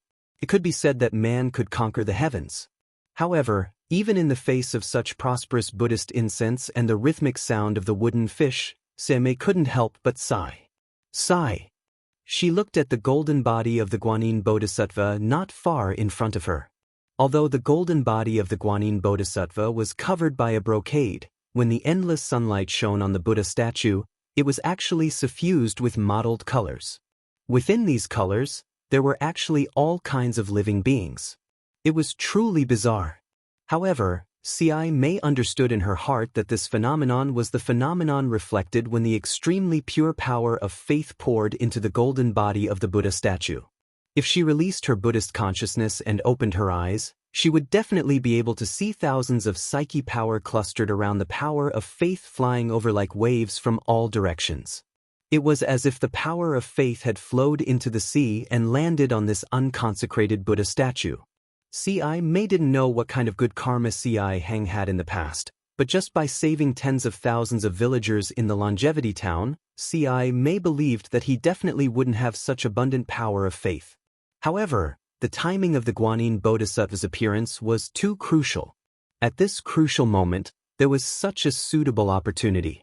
Even if Hang didn't do any special good karma, this gathering of winds and clouds would push him to the peak of the karma.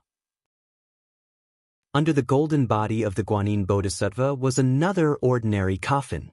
The coffin wasn't covered, and the rising sun couldn't shine on the corpse inside. A pitch-black and gloomy coldness seeped out from the coffin. Even the Buddhist light of the Guanyin Bodhisattva's golden body couldn't dispel this darkness and gloomy coldness. When Seimei sighed, Jingqing, who was sitting next to her and chanting softly, hurriedly stopped and asked in a low voice, "Grandmaster." Seimei ignored Jingqing. She stood up and slowly took a few steps back as if she was respectful to the golden body of the Guanyin Bodhisattva. Then she walked step by step to the edge of the Jiangchao Ridge. She stood in front of the white marble stone railings and looked up at the stone steps on the side of the Liao River. Her eyes narrowed as she thought about something. Jingqing hesitated slightly and also stood up. He followed behind Seimei and stood respectfully a few feet away. His gaze also fell on the stone steps. These stone steps originally led from the main road to the Jiangchao Ridge. It was steep and narrow. Back then, Xiaohua had rolled down here. Now, it was unknown how many times wider it was than before. However, at this time, the stone steps were filled with good men and women kneeling. They stretched from the top of the stone steps to the shore of the Liao River. In fact, on the other three sides of Jiangchao Ridge, there were also many good men and women kneeling on the ground. The densely packed heads were almost endless to the naked eye. "Grandmaster?" When Jingqing saw the benevolence on Seimei's face, he probingly said, "These good men and women have been kneeling here for a long time. Some have been kneeling here for several days, while others have been kneeling for dozens of days. Although they haven't fasted, if they continue like this, it is very likely that some of them won't be able to hold on. When that time comes, it will be even more difficult for my Jiangchao monastery. Grandmaster, how about?" The benevolence on Seimei's face disappeared and she indifferently asked, "How about what?" Jingqing was startled as if he heard the difference in Seimei's tone. Jingqing softly said, "Disciple doesn't know what to do. However, this disciple feels that we should do something. It doesn't matter what we do. Otherwise, we would truly be letting down the trust of these kind-hearted men and women." Jingqing could not answer, so he clasped his hands together and said in a low voice. Seimei asked with interest, "Let me ask you, what do you think we should do?" "This." Jingqing was somewhat regretful and felt that he shouldn't have followed. However, if he hadn't followed, how could he have stood beside Grandmaster Seimei? There were so many monks in the entire Jiangchao monastery. He was probably the only one who had this qualification, right? No matter what we do, disciple feels that at the very least, we should give them a promise to find the real culprit who killed Marshal Uncle Shan. Only then will we be able to live up to their trust in our Jiangchao monastery. Only then will we be able to live up to their kneeling here for more than 10 days. He answered honestly. Could it be that Grandmaster doesn't think so?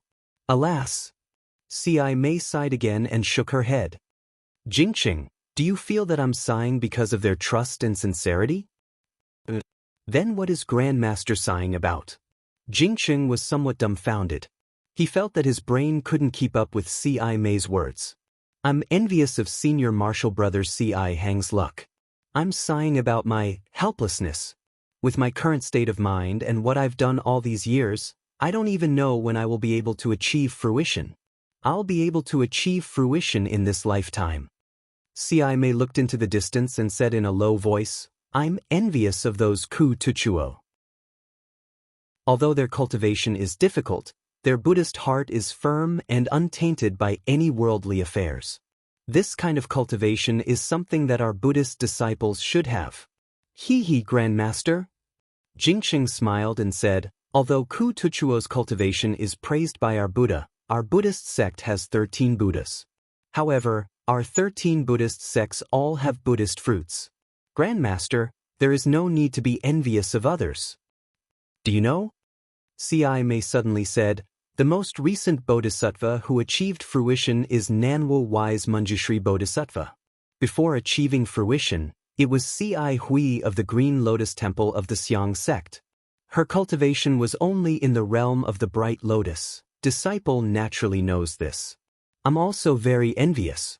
I'll also seize the time to cultivate and strive to reach the realm of the Bright Lotus as soon as possible. Jingqing hurriedly smiled. However, he immediately regretted it. Mei was already in the realm of the Lotus. Although he and Hui were of the same generation, they still hadn't achieved fruition. Wouldn't his words agitate her? Fortunately, Mei didn't seem to care. She shook her head slightly and said, Jingqing, you still don't understand. Have you ever seen a bodhisattva achieve fruition outside the Pure Land world? Oh, or should I say, do you know, it's far more difficult to achieve fruition outside the Pure Land world. Yes, disciple understands. Jingqing nodded and said, the Pure Land world is a place illuminated by the Buddha's light. All living beings have strong willpower, so it's relatively easy to achieve fruition. No, you don't understand at all, Mei said coldly. Jingqing was shocked. He hurriedly put his palms together and asked, Grandmaster, please enlighten me. Amitabha. Mei chanted the name of Buddha. She stretched out a finger and pointed at her chest, fiercely tapping it twice. This. Jingqing was really at a loss. It wasn't that he wasn't proficient in Buddhism. It was just that what Mei said exceeded what he had learned. He really didn't understand where the Zen principle of Mei's action was. Chapter 38:18. Heart. Today, Mei was different from the past. She didn't scold Jingqing too much and didn't let Jingqing comprehend it himself. Instead, she said, if you don't have a Buddha's heart, even in the Pure Land world, it's hard to attain enlightenment. Of course I know. Jingqing said bitterly. He said in a low voice, I came to the hidden immortal continent and became the abbot of the Cloud Forest Temple. Didn't I preach the Dharma and have a Buddha's heart? Your Buddha's heart is only a Buddha's heart and a Buddha's heart. It's not the Buddha's heart. Mei hit the nail on the head. Not only you, even I have lost my Buddha's heart. Hiss. Jingqing was shocked and asked hurriedly, what? Why? What's a Buddha's heart? If I knew what a Buddha's heart was, I would be like Senior Brother Hang and Manjushri. Mei answered. Then, she looked back at the coffin under the golden body and said, actually, when I sent kindness to Jiangchao Temple, the Buddha's heart that I could have was already gone. Jingqing's body trembled and his voice trembled. Could it be that Grandmaster knew that there would be such a day? No, I didn't know. Mei shook her head. Or I buried my head in the monk's robe. I didn't want to know. However, I heard the news that kindness was killed. I knew that kindness was the first, but he's definitely not the last. No one knows who the last one will be. No one knows when the last one will be. I understand. Jingqing seemed to have suddenly realized something and said hurriedly, The Buddha's heart that Grandmaster talked about is a heart that is clear and not tainted by the mortal world. We are Buddhas outside the Pure Land world who aim to promote the Dharma. How can we not be tainted by the mortal world and be clear? That's right, Jingqing. You finally got something. C.I. Mei smiled. I'm very gratified. But, Grandmaster, if we didn't promote the Dharma, how could there be so many believers? How could our Buddha's light shine on the hidden immortals? Jingqing asked. C.I. Mei nodded again. That's right. If we don't subdue demons and protect Buddha, how can we be Buddhist protectors?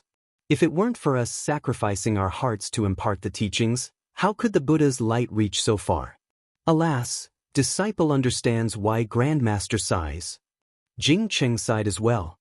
He looked at the 99 feet tall Buddha statue and said, "This disciple is also envious of Ku Tuchuo's bitter cultivation. Since you know, will you still make a promise to these kind men and women?" C.I. Mei asked again. Jingqing shook his head slightly. "I can't give you this promise, nor can I." They might have thought that they were doing what they were supposed to do, but they didn't expect that the same kneeling would have different effects at different times. In 9 years, they prayed for blessings for the people 9 times, and the golden body of Namo Guanyin Bodhisattva 9 times. Every time, the Confucian cultivators were defeated by the people. This time, they were still kneeling and kowtowing. However, they were not praying for blessings, they were forcing him. "You are forcing my Buddhist sect." That's right. In 9 years, the Confucian cultivators destroyed the golden body of Namo Guanyin Bodhisattva 9 times. In 9 years, it was these unarmed believers who reconstructed the golden body of Namo Guanyin Bodhisattva 9 times. How majestic is the power of the people's will. It's also this majestic power that forced Lashan to his death. It's also this majestic belief that killed millions or even tens of millions of lives. C.I. Mei sighed. This is the believer's fault? Or the Buddhist Lord's fault? Or is it my fault? None of them. Jingqing shook his head. It's the Confucian cultivators' fault. They shouldn't have challenged my Buddhist sect's bottom line time and time again. They shouldn't have killed Martial Uncle Lashan, who didn't even have the strength to truss a chicken. Do you think this is the work of the Confucian cultivators? C.I. Mei asked. Jingqing shook his head and said, "This disciple doesn't know either. It's just that Martial Uncle Lashan's body was injured by the water essence. Even if the Confucian cultivators wanted to get away with it, it's impossible for them to get away with it. Even if the Chongyun sect withdrew Longevity Academy from Longevity Town after Martial Uncle Lashan came to Longevity Town and even secretly sent experts to protect him, they still can't eliminate their suspicions. The water Qi Chaoyuan is a common cultivation method of Confucian cultivators in the Zhangxian continent. Except for the demons in the Thousand Demons sacred realm, even the disciples of Buddhism and Taoism can cultivate the pure water Qi Chaoyuan genuine Qi, let alone Confucian cultivators. Ah? Buddhist disciples? This isn't very possible? Jingqing turned pale with fright when he heard this. He lowered his head to look at the monk chanting sutras in the distance and said, "Grandmaster, you're saying? My heart is no longer a Buddhist heart. It's hard to avoid thinking too much." C.I. Mei wasn't surprised by Jingqing's reaction. This might be what some Buddhist disciples think. "No, I don't believe it." Jingqing shook his head. "I still think that it's either the Confucian cultivators who killed Martial Uncle Lashan and forced our Buddhist sect to withdraw from the hidden immortal continent, or it's the remnants of the Taoist sect who killed Martial Uncle Lashan and wanted to provoke a war between us immortals and Buddhas so that their Taoist sect can benefit from it. Therefore, Grandmaster, we must find the real culprit." Jingqing, you still don't understand? The truth of the matter is actually no longer important. C.I. Mei shook her head. What's important is that Longevity Town, the #1 town of our Buddhist sect in the hidden immortal continent, the #1 Taoist sect of our Namo Guanyin Bodhisattva in the hidden immortal continent, and Abbot Lashan was killed by the Confucian cultivators. This is the most important thing.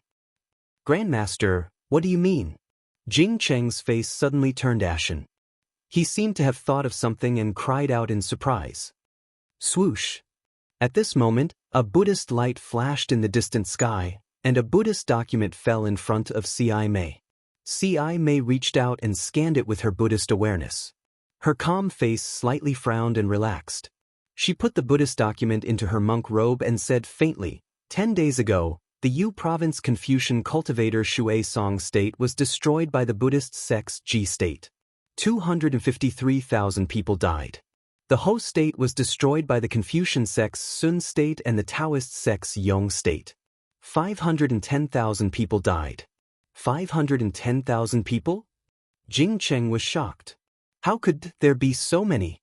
The Yu Province sect's Spirit Mountains Chu Feng sect was destroyed by the Buddhist sect's Dalian State. 30,000 people died. The Yu Province Jilian Mountains Lianzhang Temple was destroyed by an unknown Confucian cultivator. 603 people died. It's a mess, a mess. Jing Cheng bit his lips and seemed to be in disbelief. Swoosh.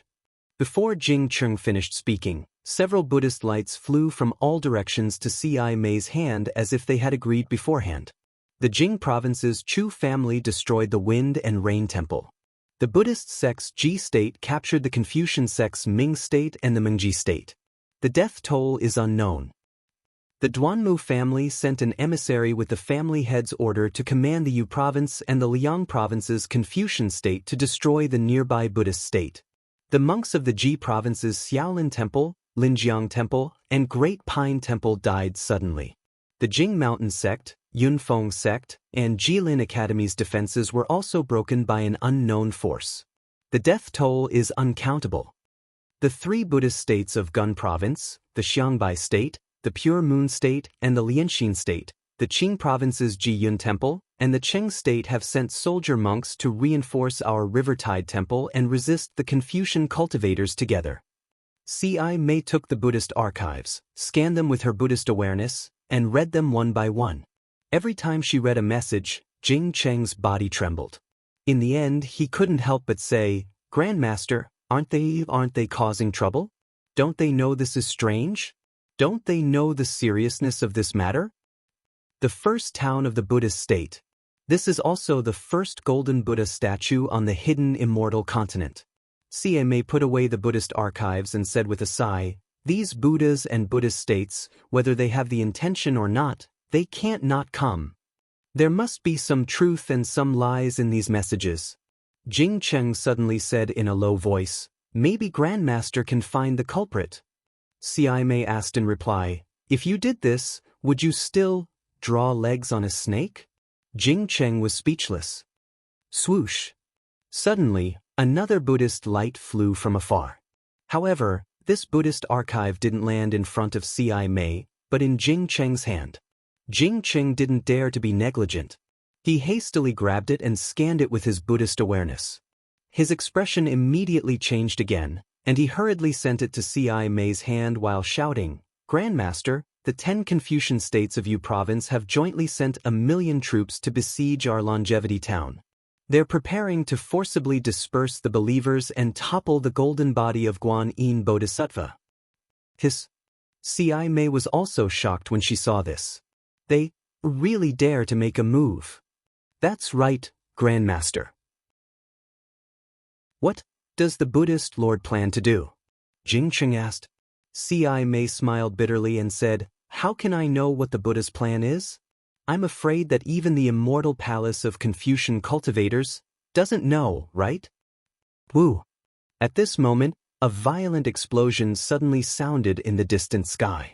Then, a fist of several acres in size rolled up thousands of pillars of great qi and smashed toward the golden body of Guan Yin Bodhisattva faster than a meteorite falling from the sky. Amitabha! How dare you!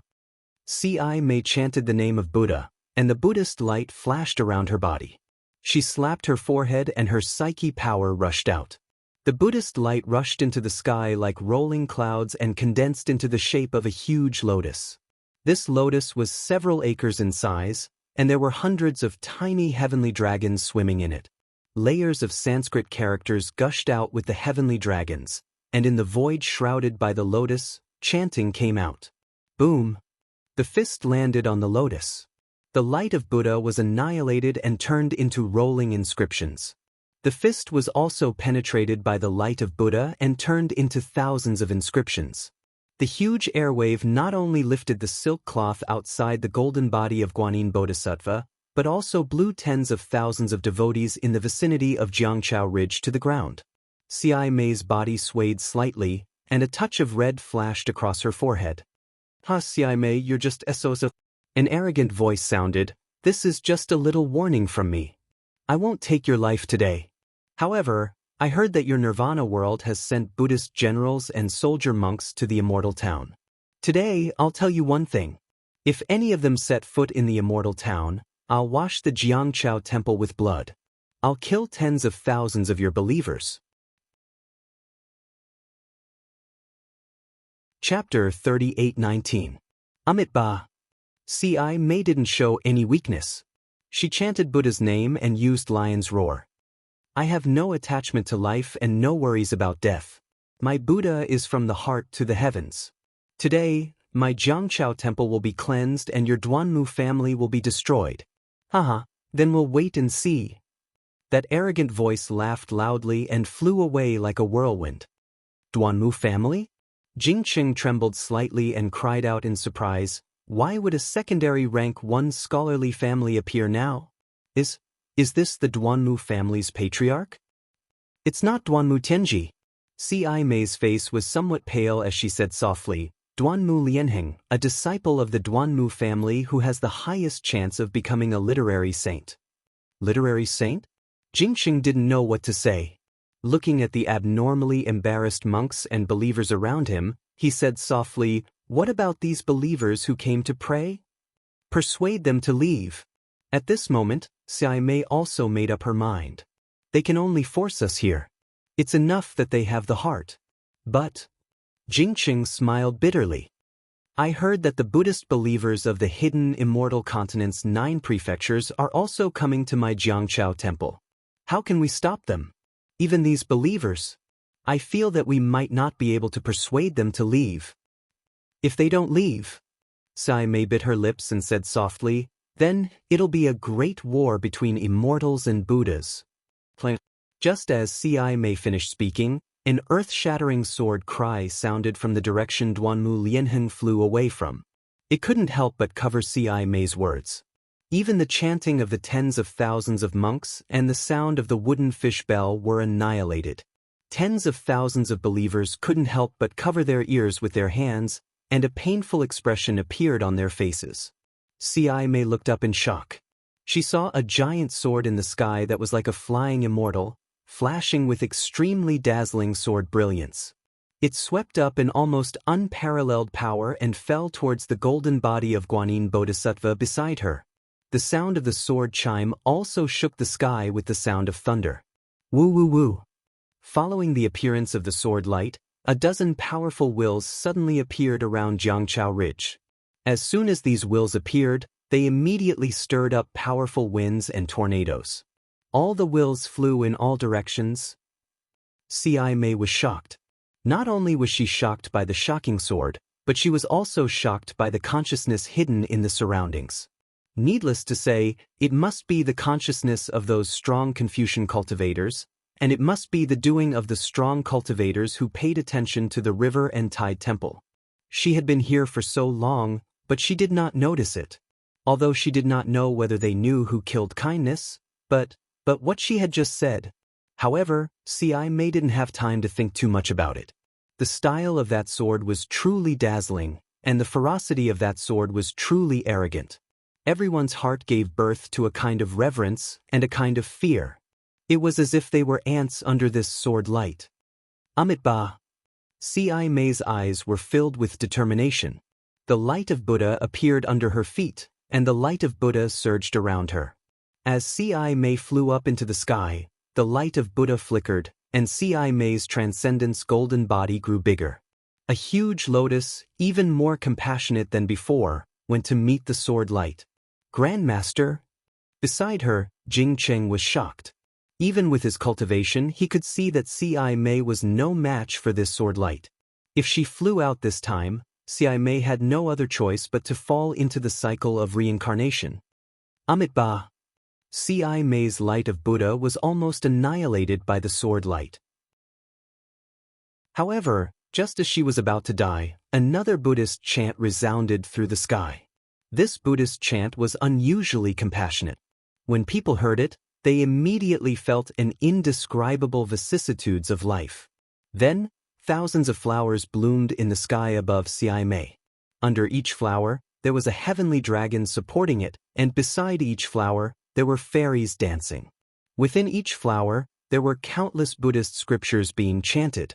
Strands of telekinesis appeared from the void and surrounded the flowers, enveloping the entire Longevity town. When C.I. May saw this, joy appeared on her face. Rumble! The sword light suddenly descended, and the thousands of flowers were annihilated. It was as if the thousands of small worlds had disappeared. However, while the Arhat was still in shock, the myriad of creatures appeared once more. Thousands of flowers surged out from the heavenly dragon. Pung!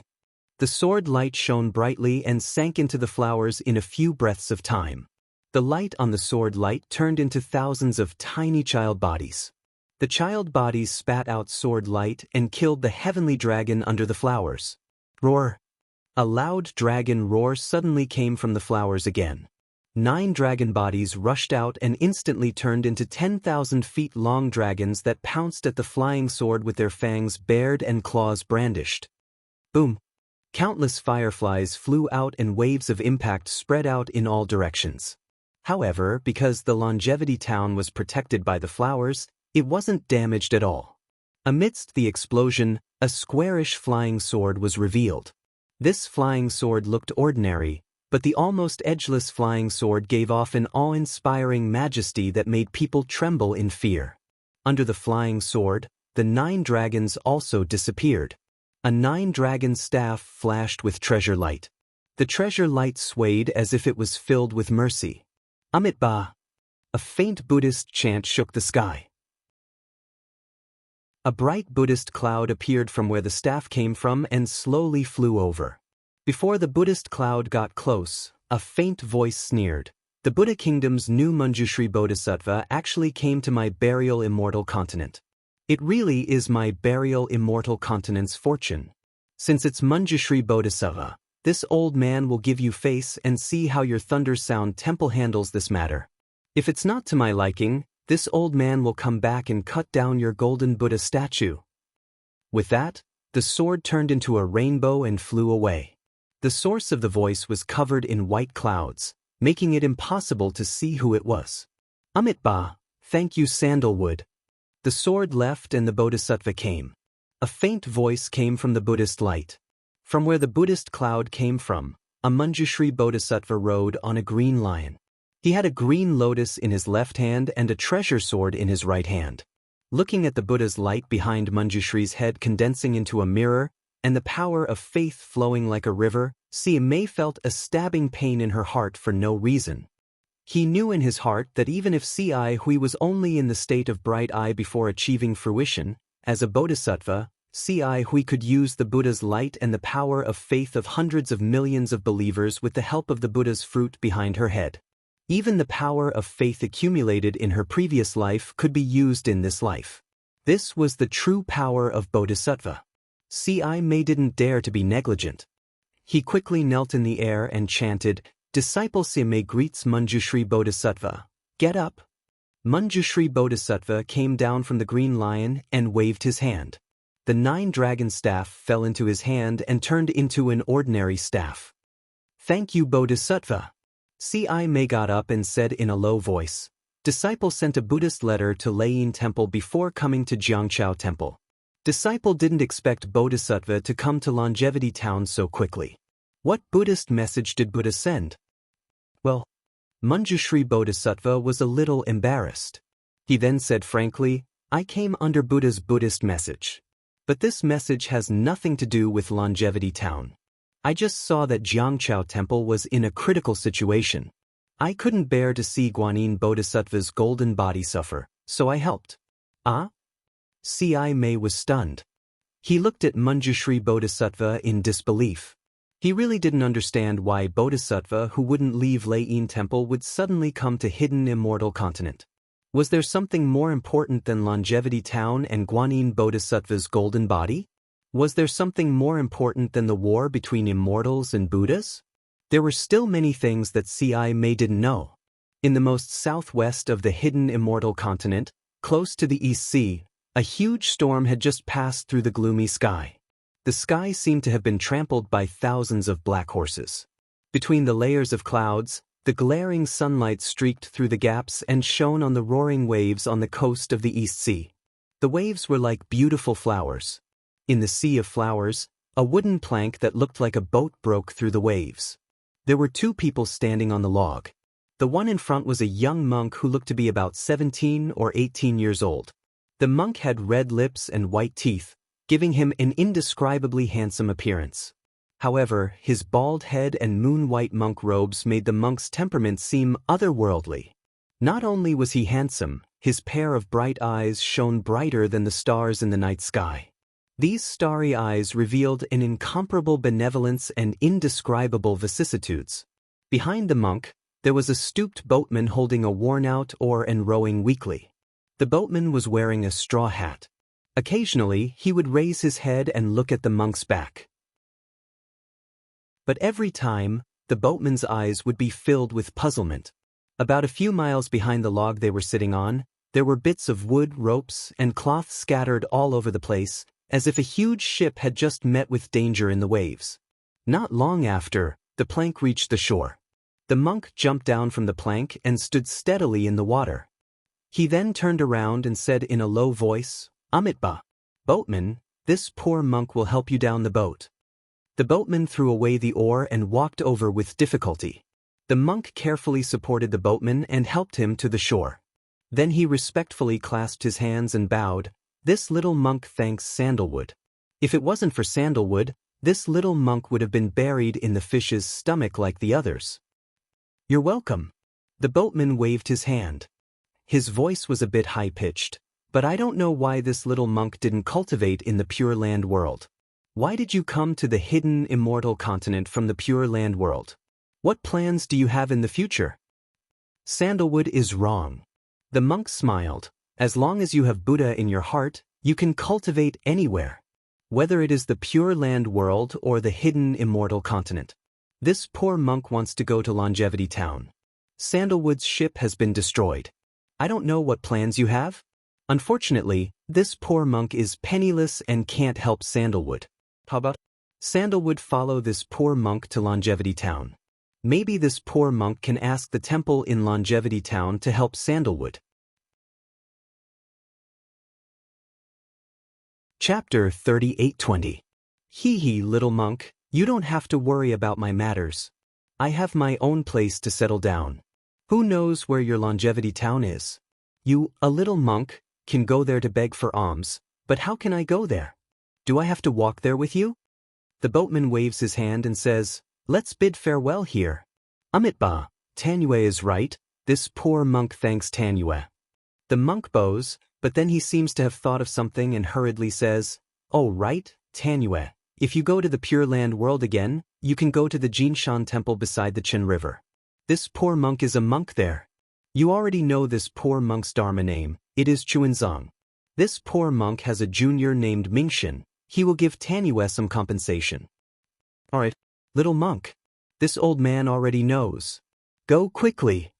The boatman stretches and says, "This old man is already old. This trip across the sea will be my last. If there are no accidents, this old man will not go to the Pure Land world again." Then, Chuanzong is a bit embarrassed and says in a low voice, "Then what can this poor monk do for Tanyue? Otherwise, this poor monk will not be able to live with it. How about this?" The boatman thinks for a while and says with a smile, "I wonder if you can meet Mahavarakana?" This poor monk does not know. Chuanzong answers honestly. The boatman says with a smile, "How about this? If you meet Mahavarakana, help me ask how many years I can live. If you can't, then forget it." Western Paradise? Lane Temple? Hearing this, Chuanzong's eyes flash with a trace of splendor, his fair face seems to blush, and he puts his palms together. That's right, this poor monk's goal in this life is Western Paradise. Don't worry, Tanyue, This poor monk will definitely go to Lei Temple in Western Paradise. When this poor monk meets Mahavairakana, this poor monk will definitely help Tanyue ask about this matter.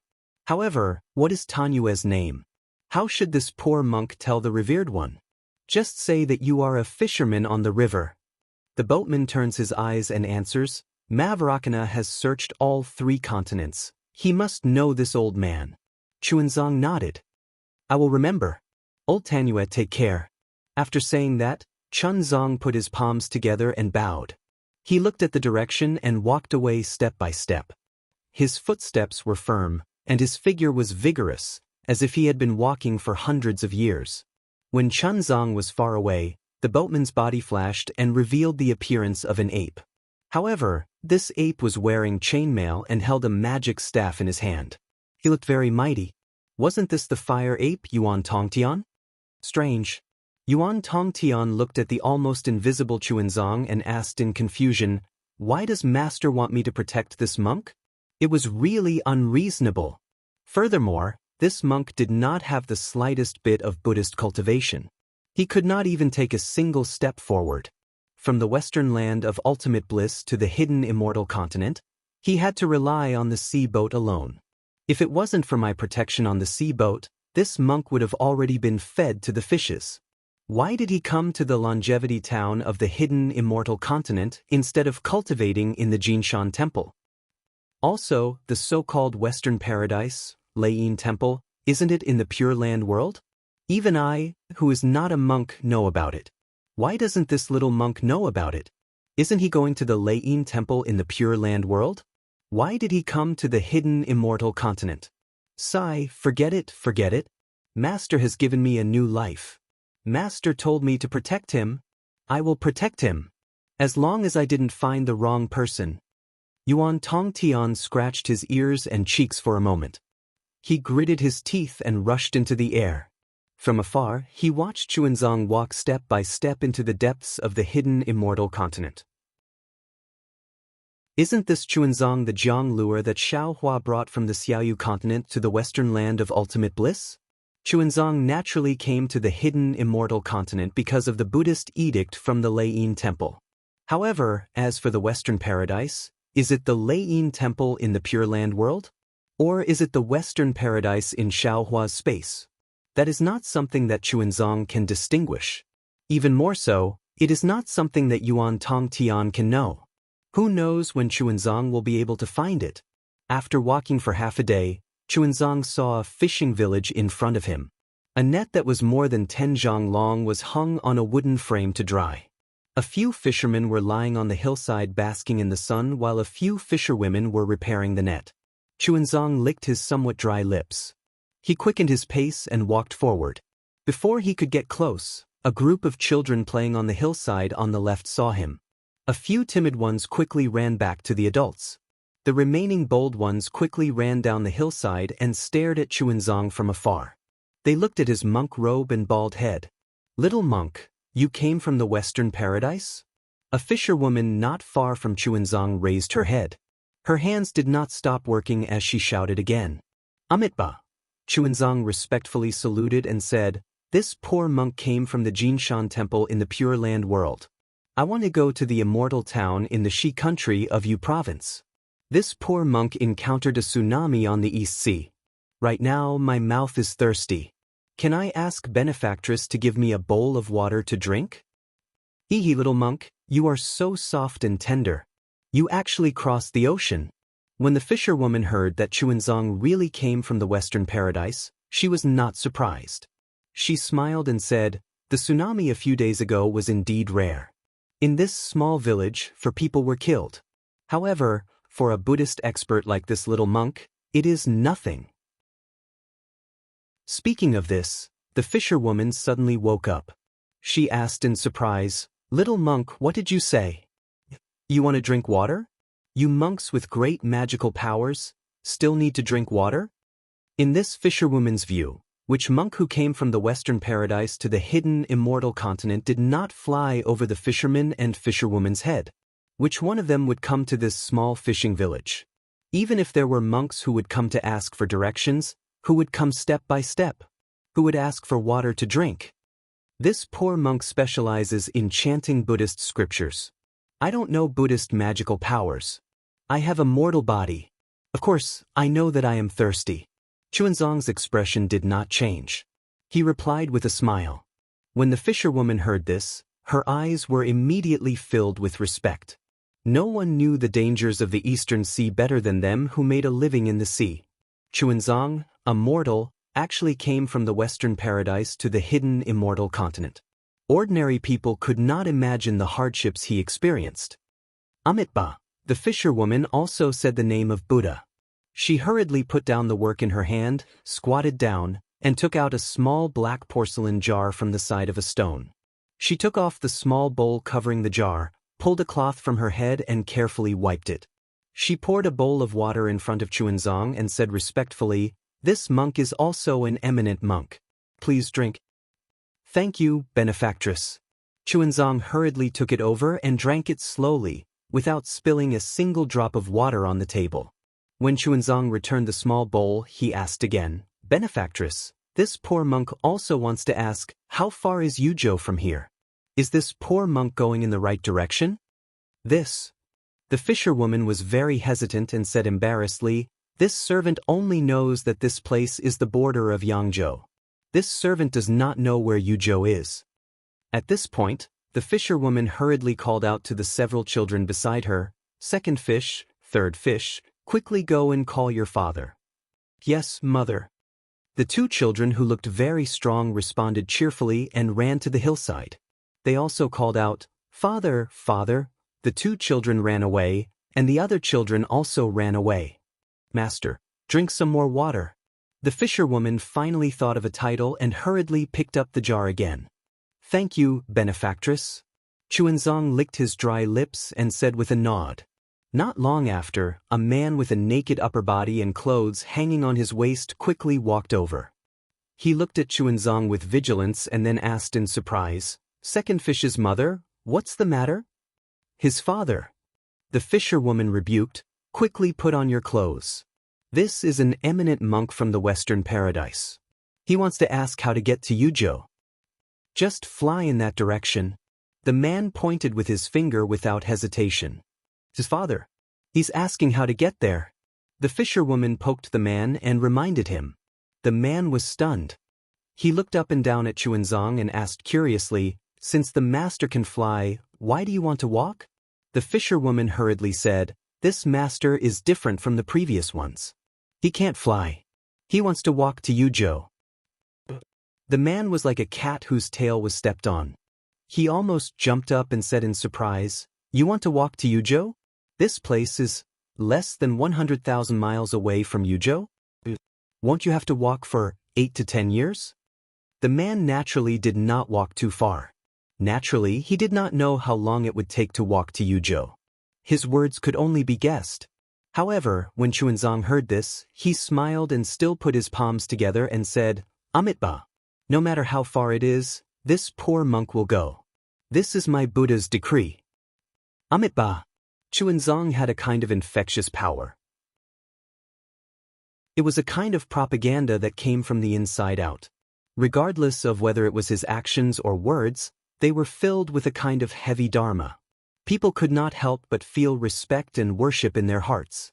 The fisherman who was originally vigilant immediately chanted Buddha's name. "The master is really an eminent monk." Second fish's mother, "Quickly prepare some dry food and give it to the master. I'll go and ask for the way to Yuzhou. Master, please wait here for a moment."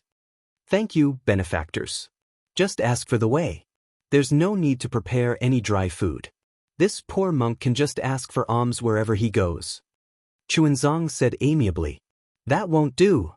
The fisherwoman hurriedly shouted, "This place is very far from the other fishing villages. If the master doesn't bring some dry food, I'm afraid he will starve to death on the way." "No matter. This poor monk can also eat the wild fruits and other things on the way." Chuanzong smiled and waved his hand. This poor monk came from Jinshan Temple like this.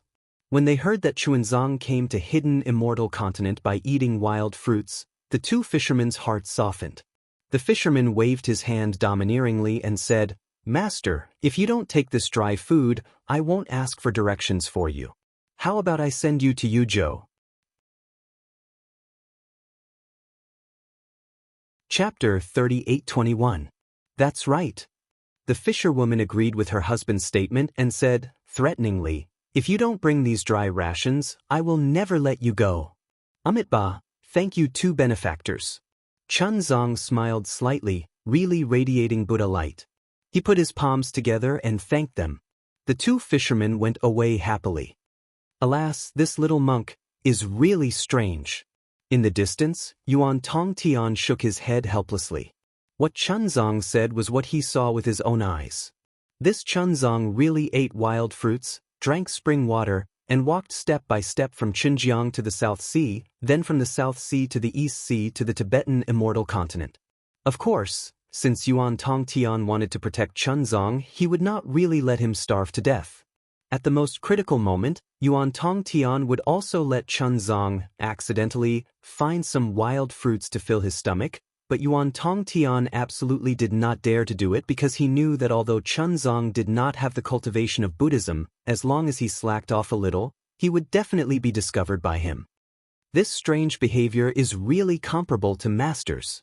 Yuan Tongtian retracted his gaze and looked at the distant Elysium. He secretly sighed in his heart, but with this look, Yuan Tongtian's eyes were hazy again. Master, where is he? Is he okay? The master that Yuan Tongtian thought of course, would not be in Elysium. Now Xiaohua was sitting in the sky above the soaring Dragon Mountain range. His hands were forming gestures, and he was very careful to activate his spiritual power. As the gestures flashed, a dark red brilliance was born in the mountain range below him, and then it swept a few miles like a flame. However, in this flame, even the flowers and grass did not suffer any damage, and they were still swaying in the wind. After waiting for half a day, Xiaohua's figure flew for dozens of miles and stopped. He waved his hand and took out a few elixirs from the space and put them into his mouth. He smacked his lips and shook his head helplessly. Damn, this sect protection array is really not easy, and combining a defensive array like the Capital Star Array with two offensive arrays, the Pleiades Demon Devouring Immortal Array and the Golden Crow Immortal Slaying Demon Array is really difficult. I originally intended to let Xiong Yi and the other two help, but now it seems that I can only let them comprehend a part of the array first.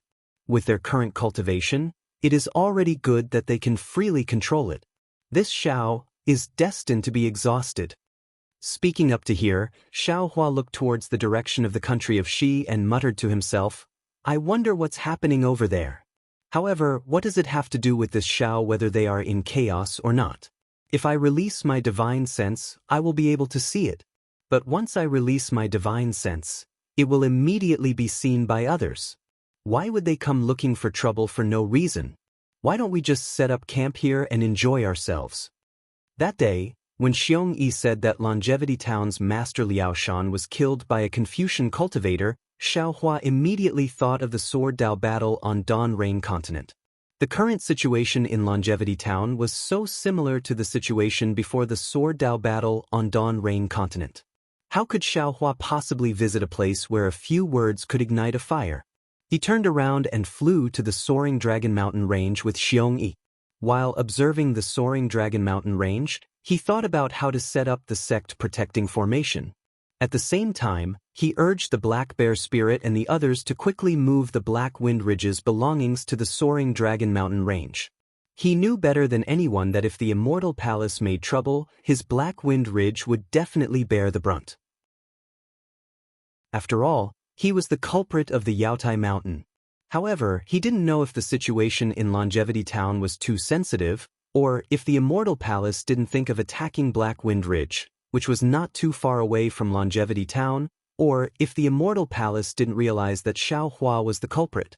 In this half a year, everything in Black Wind Ridge was moved to the soaring Dragon Mountain range.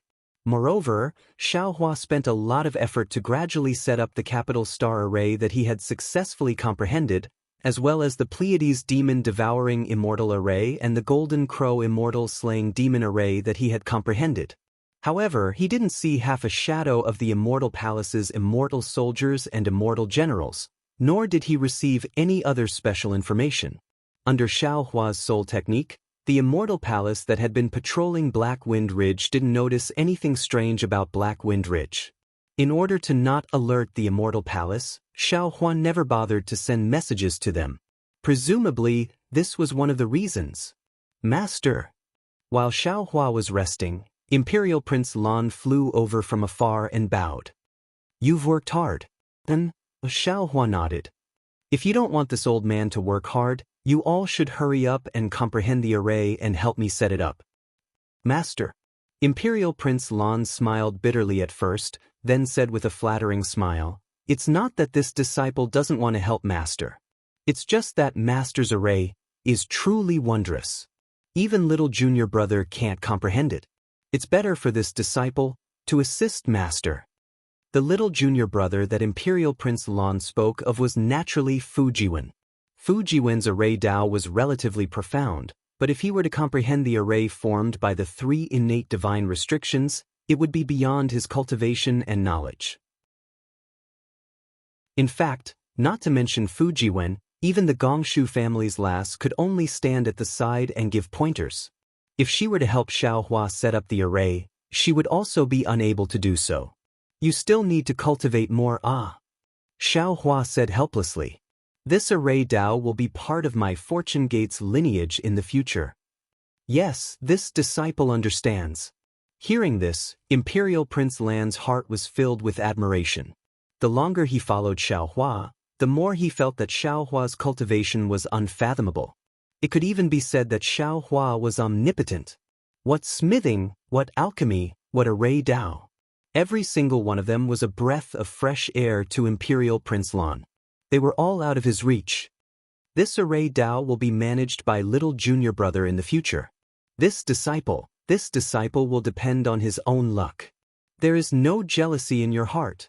This breadth of mind is much stronger than before. Xiao Hua nodded.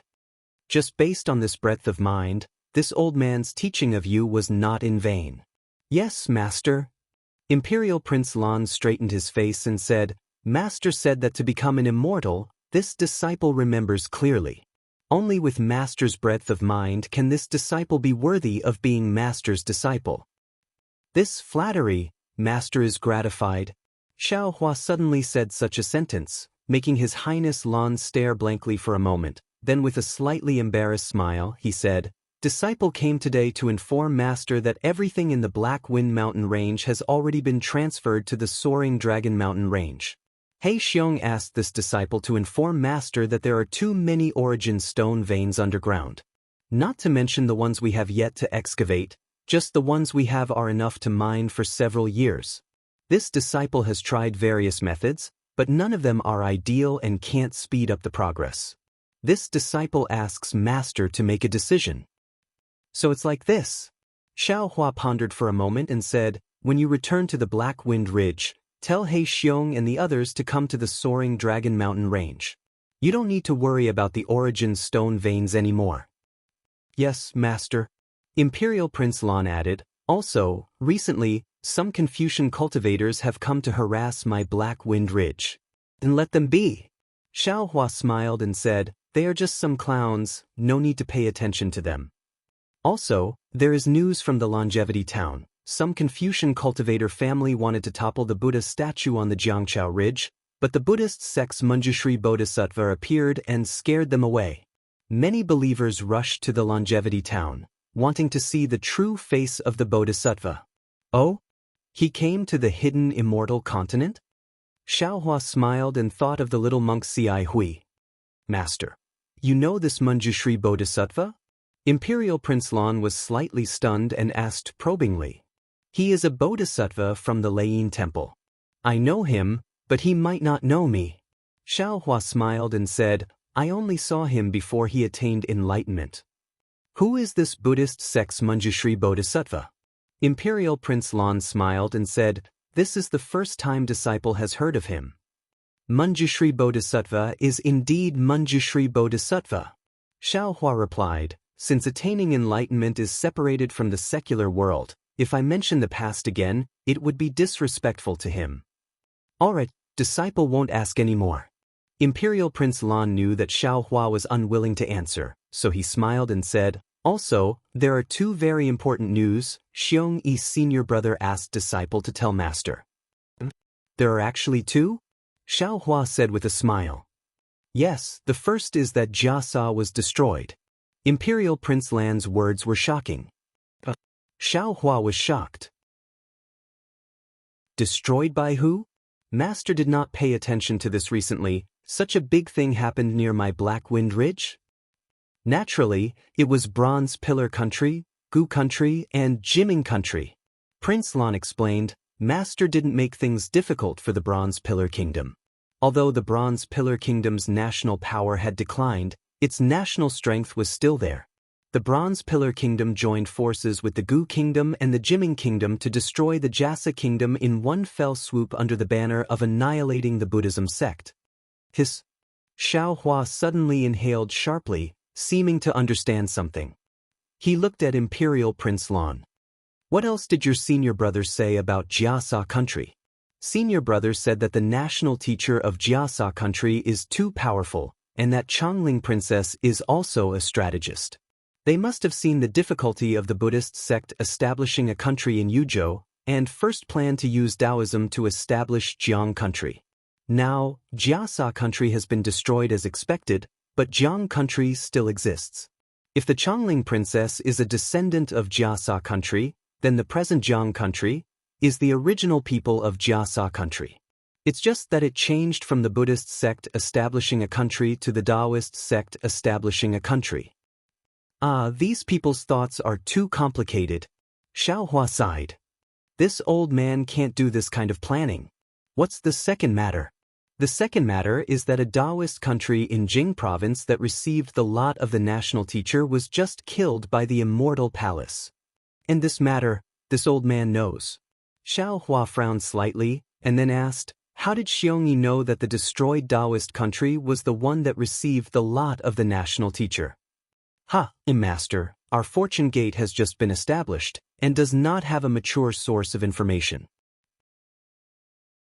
Imperial Prince Lan answered, when this disciple was establishing a country, he would send a special disciple to be in charge of this matter. After all, without information, it is like being blind, and with information, you can take the initiative. Senior brother Xiong's information should have been sent by his former disciple. If he didn't personally investigate, then he got it from a place like Star Picking Tower. Usually he wouldn't be wrong. Chapter 38:22. By the way, your disciples have also come to the Soaring Dragon Mountain Range, right? Xiao Hua nodded. Don't treat them unfairly. Senior brother Xiong Yi and most of my disciples have come. There are still some scattered all over the hidden immortal continent who haven't had the time to come. His Highness Lan respectfully said, however, the disciples who have come are very satisfied with the situation in the Soaring Dragon Mountain Range. And these are some things this old man obtained before. You can discuss how to distribute them among yourselves. Xiao Hua took out a few small Qinquan bags and handed them over to His Highness Lan. In addition, if you have any special needs, or if Master forgets to give them to you, you can ask Master in time. Yes, Master. His Highness Lan took the small Qinquan bags and carefully put them away without checking them. According to senior brother's arrangement, disciple has gradually begun to let some disciples arrange various kinds of medicinal fields and alchemy places in the mountain range. However, these things won't have any effect until 1,000 years have passed. Master knows. Xiao Hua said, there are too many clues to establish a sect. Master will leave these chores to you. Master will be your backing. Master will give you whatever you lack. Master being so assured is also disciple's great fortune. His Highness Lan said with a smile, moreover, disciple is even more fortunate to have Master to guide disciple's cultivation. His Highness Lan's words were absolutely from the bottom of his heart. After Xiao Hua came to the Soaring Dragon Mountain Range to arrange the array, he had separately guided Xiong Yi, Lan, and Li Xiang's cultivation 3 times. His Highness Lan didn't know the effects of others, but he was clear about his own background. Before His Highness Lan guided Xiao Hua, His Highness Lan's cultivation hadn't made any progress for many years. Therefore, he wanted to see if he could make a breakthrough in the Jade Pavilion conference. However, under Xiao Hua's guidance, His Highness Lan suddenly felt that the bottleneck in front of him had suddenly disappeared. That layer of barrier in front of his eyes had suddenly disappeared. An indescribable feeling of enlightenment made him see the direction of his cultivation. Moreover, what made His Highness Lan excited was that the medicinal pills Xiao Hua gave him were really effective. They were many times more effective than the medicinal pills he had obtained and taken before. Seeing his cultivation progress by leaps and bounds, His Highness Lan was really glad for his decision at that time. "All right, stop flattering me." Xiao Hua waved his hand and said, "Go tell the disciples of Black Wind Mountain Range to return to Soaring Dragon Mountain Range. Be careful, don't attract the attention of others. In a few days, Master will go and deal with the matter of the elemental or vein." "Yes, Master." Royal Highness Lan smiled, bowed and flew away. "Looks like it's time for this old man to make a move." Xiao Hua watched His Highness Lan fly away and smiled faintly. His hands once again formed seals and set up the array formation step by step. A few days later, the disciples of the Black Wind Ridge gradually returned. Xiao Hua's arrangement of the Great Array had also come to an end. Xiao Hua handed over the newly refined array flags and array talismans to Xiong Yi and the others, then flew to the Black Wind Ridge alone. Just as Imperial Prince Lan had said, there were a few more Confucian cultivators patrolling around Black Wind Mountain Range. However, these cultivators didn't deliberately attack, as if they were waiting for an opportunity. Xiao Hua didn't care about these cultivators. They couldn't even sense Xiong Yi and the others leaving, so it was even more impossible for them to know that Xiao Hua had arrived. Xiao Hua once again took out the soil and examined it. After confirming that there was nothing unusual, he entered the ore vein and followed the tunnel that the Black Bear Spirit and the others had opened up. Over the years, the Black Bear Spirit and the others hadn't slacked off. The number of tunnels in the ore vein had increased by a lot, and the number of caves for storing primal stones had also increased by a lot. At this moment, whether it was the caves or the tunnels, they were all empty. Not a single primal stone had been left behind. Xiao Hua was very satisfied as he flew to the end of one of the tunnels. Looking at the dazzling array of primal stones embedded in the ground, he released his divine sense. Although the soil of the primal stone or vein was abnormally tough, it was extremely difficult for the divine sense of an ordinary cultivator to penetrate. However, with Xiao Hua's full strength, his divine sense still penetrated more than 10 miles. "Collect!" Xiao Hua urged his divine sense. His divine sense was like a huge palm, instantly grabbing the soil layer that was dozens of miles wide, instantly digging out a hole that was dozens of miles wide. Hee. Looking at this hole, Xiao Hua was a little proud. Damn it, this old man has already collected the metal, wood, and magnetic fields. What does this primal stone or vein count for? Wait until this old man has dug out this primal stone vein until it's the same size as the metal, wood, and magnetic field space. Thinking of this, a strange expression suddenly appeared on Xiao Hua's face, as if he had thought of something. However, without waiting for him to think more, the soil layer above Xiao Hua's head began to tremble. Streaks of dust and gravel fell from above the hole, and then the hole collapsed. With a loud rumble, Xiao Hua was actually buried alive. Admittedly, the collapse of this hole was very powerful, but if it wanted to injure Xiao Hua, it was not very likely. In a short moment, in the broken passage, Xiao Hua's body flashed with a brilliant light, and he escaped from the soil layer in a somewhat sorry state. As soon as Xiao Hua flew out, he immediately lamented. Damn it, this old man finally understands why those great cultivators don't rashly use their divine abilities. However, at this time, Xiao Hua had other ideas. He did not have time to mutter anymore. He hastily formed a seal, and his figure continued to escape into the ground. After passing through the black fog, Xiao Hua arrived at the original metal, wood, and magnetic field space. The metal, wood, and magnetic fields had already been taken away by Xiao Hua, but the residual metal, wood, and magnetic forces still existed. This 3,650 acres of space was not filled with the black fog, and the black fog that isolated divine sense was still attached to the surroundings of the space. Yes, this space is indeed large, but it's extremely far from the ground. Moreover, there's still magnetic forces in the space, so there's no sign of it collapsing. Xiaohua opened his divine sense, and after looking for a moment, he inwardly pondered. Such a large space, with the protection of the black fog, won't be discovered by others. It's really secretive. Since this Xiao wants to set up a teleportation array in the hidden immortal continent, it should be set up here. No one would think of it. Also, if the Immortal Palace comes to the Black Wind Ridge to look for this Xiao, that would be even better. Xiaohua thought again. The Black Wind Ridge has been destroyed by the Immortal Palace, and has become a wasteland. Who would pay attention to the Black Wind Ridge? This Xiao's teleportation array will not be known by others. Let's do it this way. Pa. Xiaohua laughed heartily as he flew out of the magnetic field space, and continued to plunder primeval stones. Xiaohua's thoughts were not wrong. He had obtained the Grand Universe Teleportation Token for a long time, and he had already comprehended the teleportation array inside, especially after activating the divine restriction. After he personally set up the Capital Star Array, he already had 80% confidence in setting up the teleportation array. Within his space, he had already obtained a lot of materials to set up the teleportation array. In addition to the huge stone teleportation array at the bottom of the Saint River, it was more than enough to set up 2 teleportation arrays. However, Xiaohua did not have the time, nor did he find a suitable place, so he had not set up the teleportation array. Of course, the most important thing was that this teleportation array was only useful when used in pairs. Xiaohua had not thought of where to set up the teleportation array.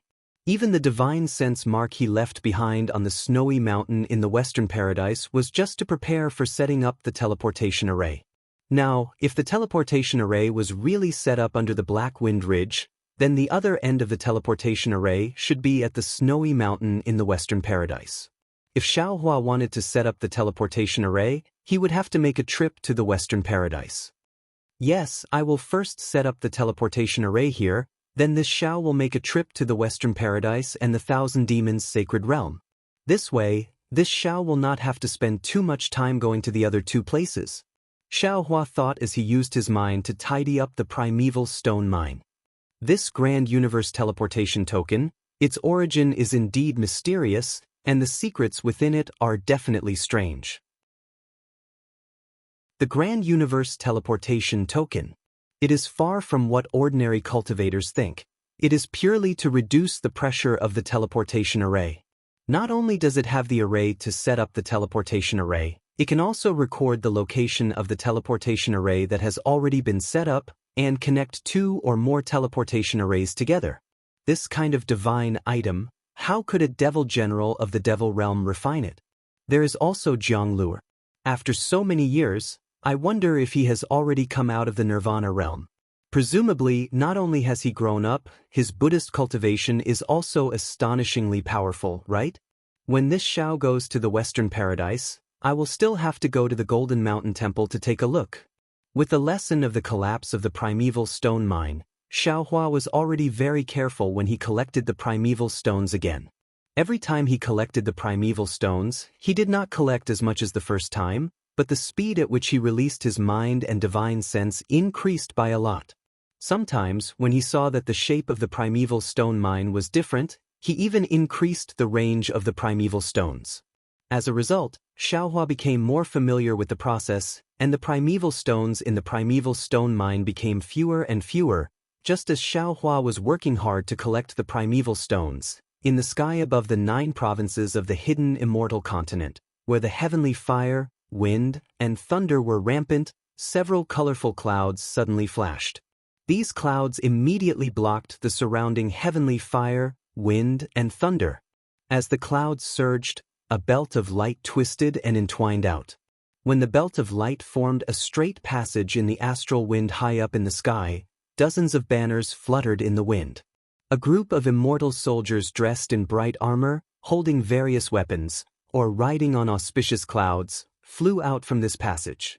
After the 100,000 immortal soldiers rushed out, another dozen immortal soldiers rode chariots that spewed out flames, clustered around several immortal generals and flew out.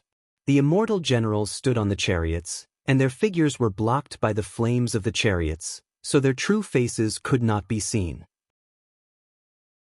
However, these immortal generals were tall and sturdy, and the flames could not block the threatening evil chi of the immortal generals.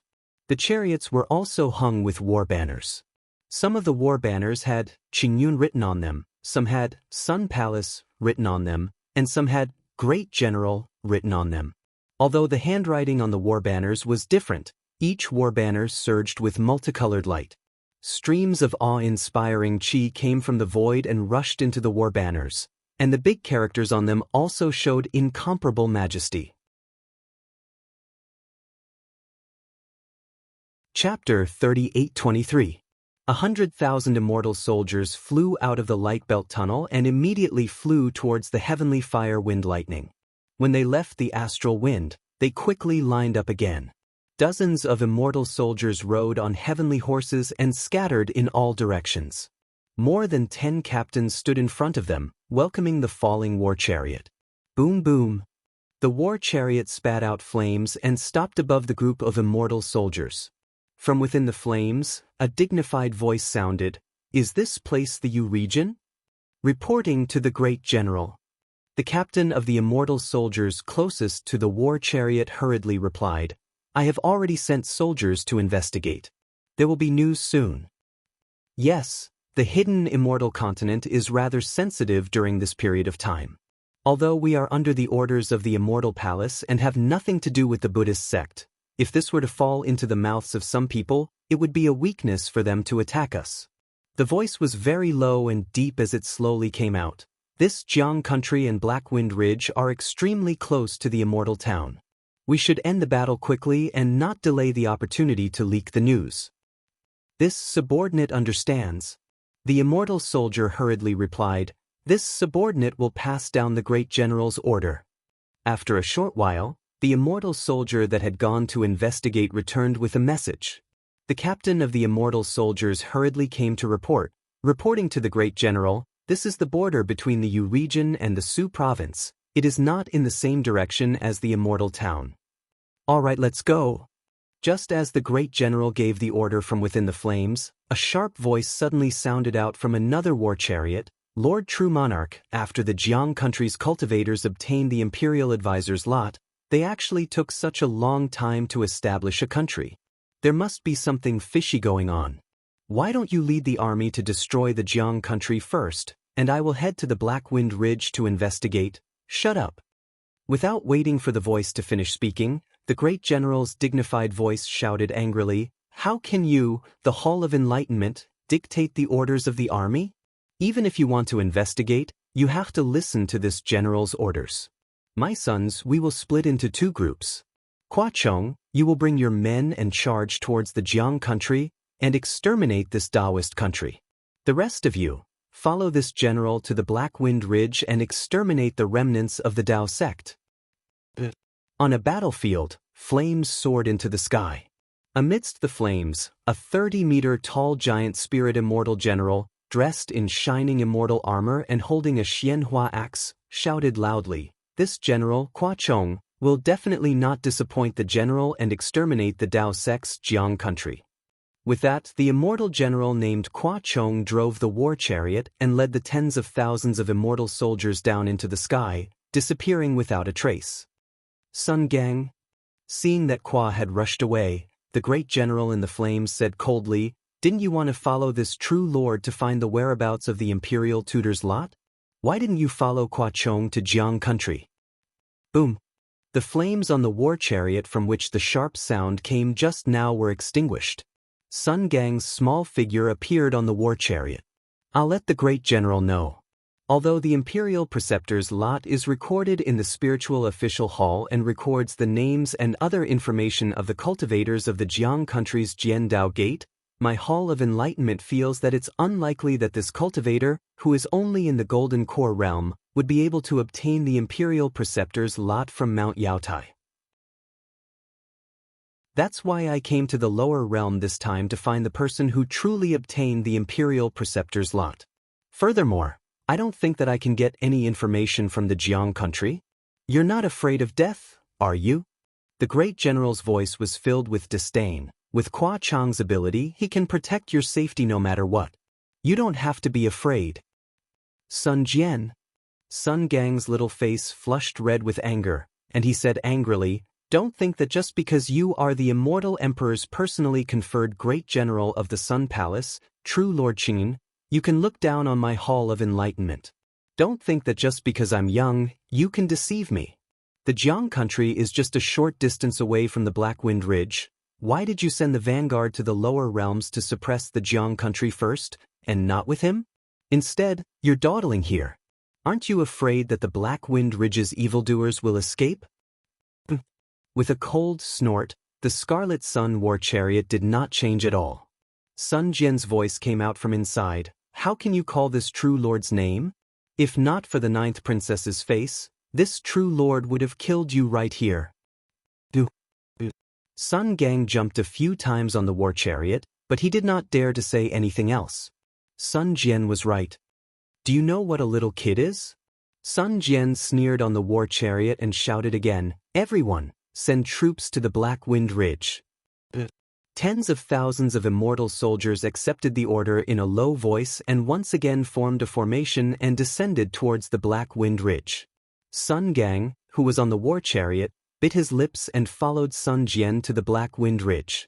Only he himself knew what he was thinking. The hidden immortal continent's Yaotai Star-Lord Palace's Hall Master was killed. In the eyes of the Immortal Palace's Hall of Enlightenment, this was really not a big deal. It was not like it had never happened before. The simplest way was to change the Hall Master.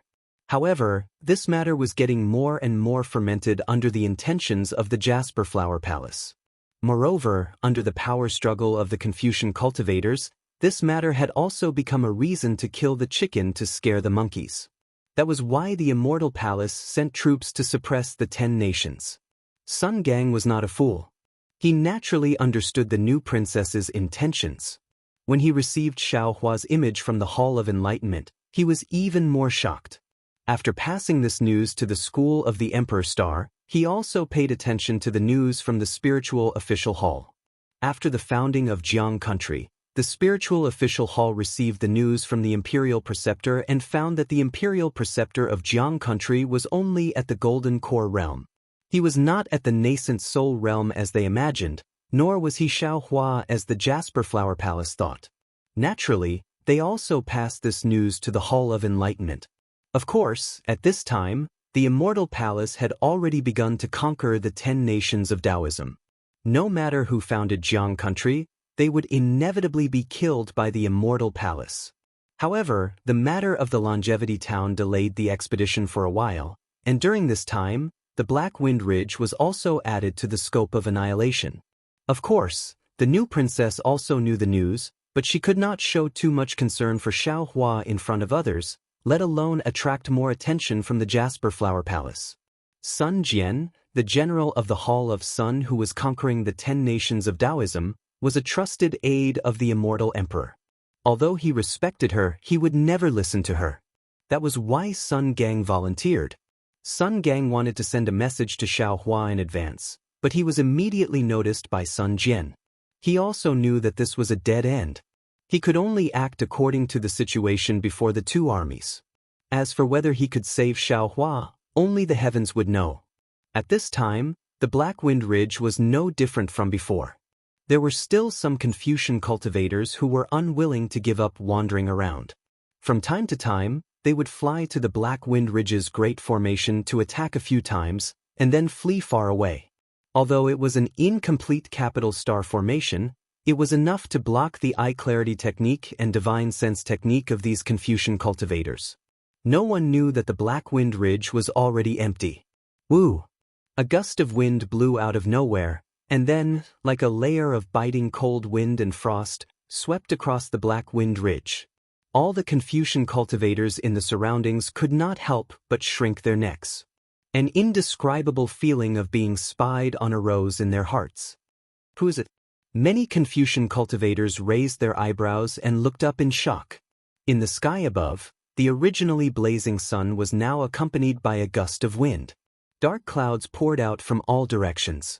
These dark clouds did not carry any lightning, but the thick black color was enough to whet the hearts of the Confucian cultivators. Rumble. Suddenly, the sound of drums came from the dark clouds like mountains. The sound was like thunder, and the surrounding sky trembled slightly. The true qi in all the Confucian cultivators' bodies suddenly boiled and rushed out uncontrollably. Not good. The Confucian cultivators were shocked. Just as they were about to urge their cultivation methods to control their true qi, in the sky above the heavy clouds, layers of multicolored light rolled out. At this time, the multicolored light had already covered 1,000 miles around the Black Wind Ridge. Groups of immortal soldiers holding weapons arrogantly appeared in the clouds.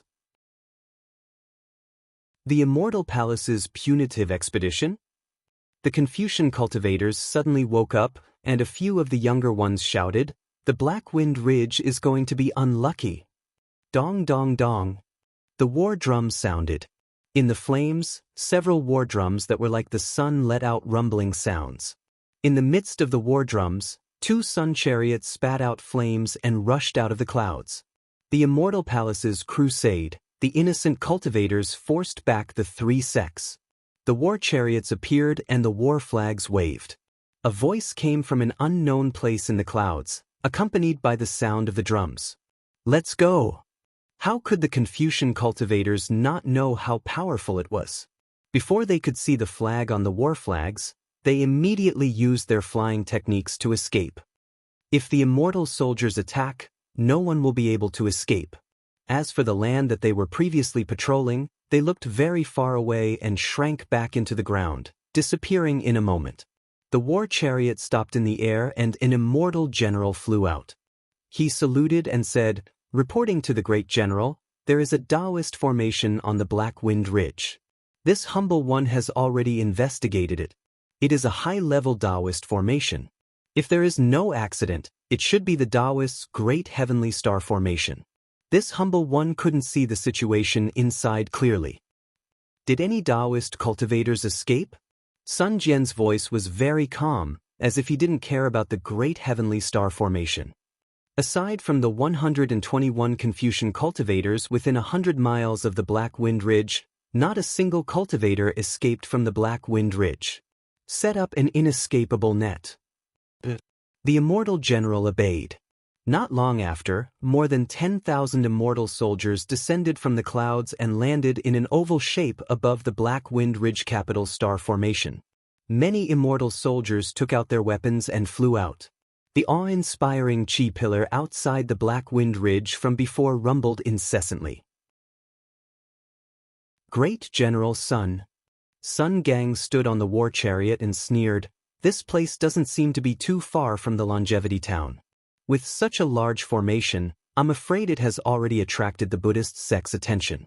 Is this your plan to intimidate them?" Sun Jian's figure didn't appear on the war chariot, so Sun Gang naturally couldn't see his expression.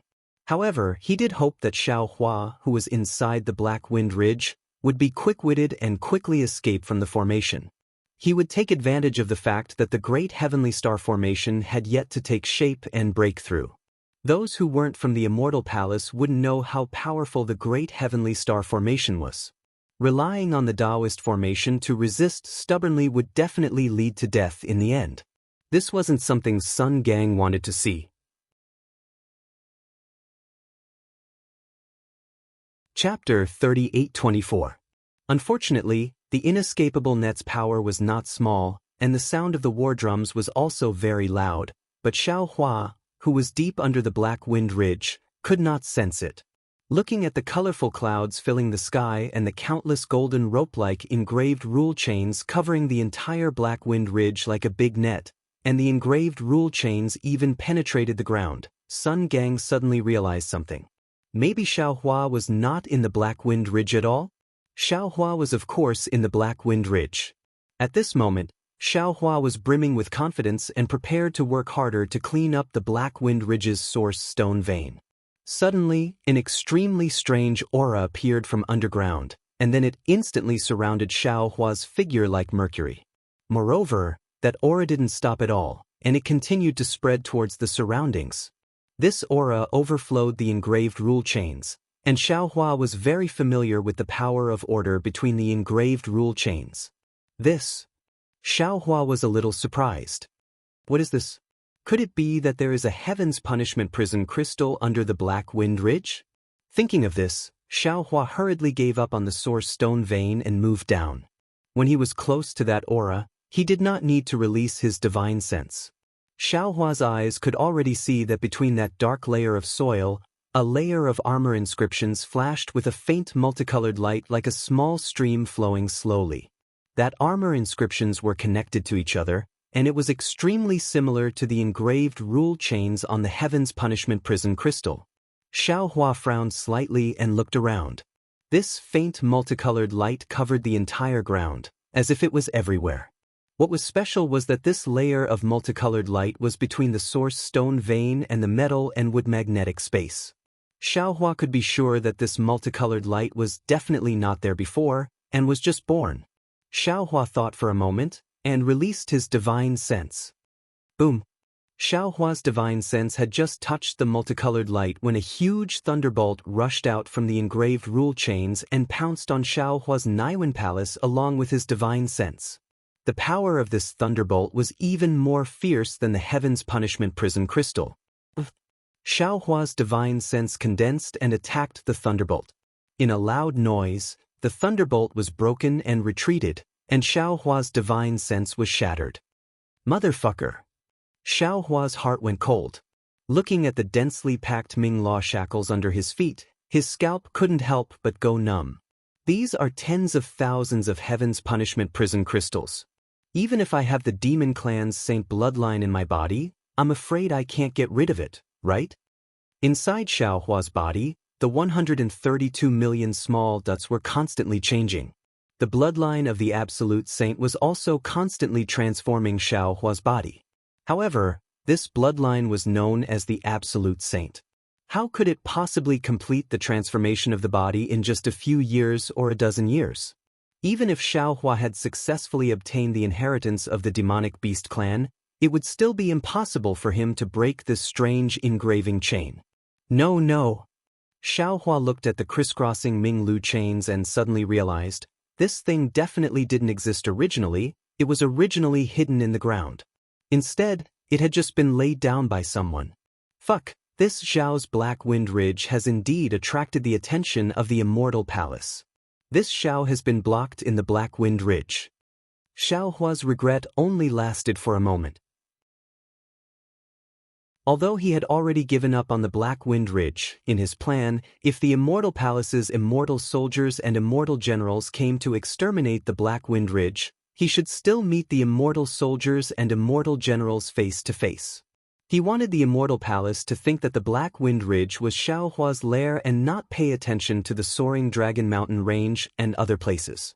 Alright, since the Immortal Palace's people have come, this old man will take a look at the difference between the Immortal Palace's Ming Law shackles and the Heaven's Punishment prison crystal's Ming Law shackles. Xiaohua understood. With a wave of his hand, he took out the Kunlun mirror. Under the stimulation of his magic power, a six-colored light pillar loudly fell on the Ming Law shackles. Boom! In the light pillar that was several feet in size, the Ming Law shackles were particularly obvious. The same power of order between them very harmoniously sealed the entire space. When the Kunlun mirror's light pillar fell, the minute the light in the light pillar touched the Ming Law shackles, runes of the same size as the Ming Law shackles immediately appeared. These runes frantically respected the Ming Law shackles. Flickering crystal filaments were born between the Ming Law shackles and the runes. These crystal filaments flickered and emitted a strong sound. Cracks that looked like spider silk faintly appeared in the light pillar. Gotcha! Just as the fine lines of the space cracks appeared, the Ming Law shackles within several feet of Xiaohua flashed at the same time and pounced on Xiaohua. Xiaohua sneered. He didn't dodge or evade. He stimulated the yuanying in his body. The Kunlun mirror's brilliance once again flourished. Gotcha! Several thunderbolts fell on Xiaohua's body. The golden light protecting Xiaohua's body was shattered. His Taoist robe also turned into ashes. However, on his flashing dark golden skin, in addition to hundreds of tiny black lines, there was also the Ming law shackles that penetrated deep into his flesh that were more painful than the tip of a needle. Xiaohua didn't suffer any particularly big injuries. However, after this thunderbolt, even if the Kunlun mirror's light pillar increased again, the chains in the Ming law shackles became thicker and sturdier. The Ming law shackles runes far surpassed the Kunlun mirror's runes. Even more Ming law shackles pounced on the Kunlun mirror with flickering crystal filaments. Seeing this, Xiaohua understood that his Kunlun mirror might not be able to resist the entire Ming law shackles. If he wanted to escape, he would need to use other methods. At this moment, Xiaohua didn't have time to think anymore. The entire Ming law shackles trembled. Countless thunderbolts turned into a torrent and pounced on Xiaohua. An incomparably majestic voice came from the thunderbolts. "Evil path, you dare to break my immortal palace's inescapable net? Why don't you come in front of this general and admit your crimes before being captured?" The enormous thunderbolt forced Xiaohua to have no choice but to flee upwards. He originally wanted to take out another magic weapon, but when he heard this voice, he sneered and shouted, "What big words! This old man wants to see just how great your divine ability is to capture this old man." At this moment, high up in the sky, the immortal general in charge of setting up the inescapable net frowned. He urged his body to look down and then hurriedly flew to the front of the war chariot. He bowed and said, "Reporting to the great general, there are signs of the inescapable net being attacked under the Black Wind Ridge. What's the result? Did anyone escape?" "No." The immortal general hurriedly replied, "There are no signs of the inescapable net being broken." Sun Jian, who was on the war chariot, said indifferently, "Set up the formation. Prepare to use the inescapable net to attack the Dao Sect's great heavenly cycle star formation. When the formation is broken, capture all the evil path members of the Black Wind Ridge." "Yes, sir." The immortal general gave the order and waved the flag in his hand. Tens of thousands of immortal soldiers activated their bodies and surrounded the Black Wind Ridge. Seeing that not a single person had come out of the Black Wind Ridge, Sun Gang finally relaxed. No matter where Xiaohua went, as long as he was not in the Black Wind Ridge. Even if Xiaohua was in Jiang country, with Hua Chang's strength, he might not be able to take Xiaohua down. But right at this moment, a gust of wind rose in the distance, and another war chariot swayed with flames as it flew over. Hua Chang's striking 30-meter figure appeared in Sun Gang's line of sight. Looking at Hua Chang and the tens of thousands of immortal soldiers behind him, Sun Gang maliciously guessed that Hua Chang had been defeated by Xiaohua. Why are you back so soon?" Sun Jian was also a little surprised, but seeing that Hua Chang and the rest did not look like they had been defeated, he asked curiously. Hua Chang drove the war chariot closer and bowed, reporting to the great general. Although the country of Jiang was established by the Dao sect, there are very few Dao sect cultivators in the country, and there are very few of them. Under the siege of the city, these Dao sect cultivators were so scared that they pissed their pants. However, there is an unexpected matter that I have to report to the great general. I believe that the great general would not have thought of it. "Oh." Sun Jian was startled and asked, "What is it?" "After the Dao sect cultivators of the Jiang country were killed by my subordinates, many Buddhist sect disciples flew out from the surroundings of the capital. There were even monk soldiers." "What? Buddhist sect? Monk soldier?" Sun Jian, who was inside the flames, was truly surprised. In the current situation, it was not wise to rashly go against the Buddhist sect country. "Yes, it's the monk soldier." Hua Chang nodded, "But what's strange is that the cultivation of these Buddhist sect disciples is relatively low, and none of them can be the master of a country. Thus, this general might as well go all out." "You sure are bold."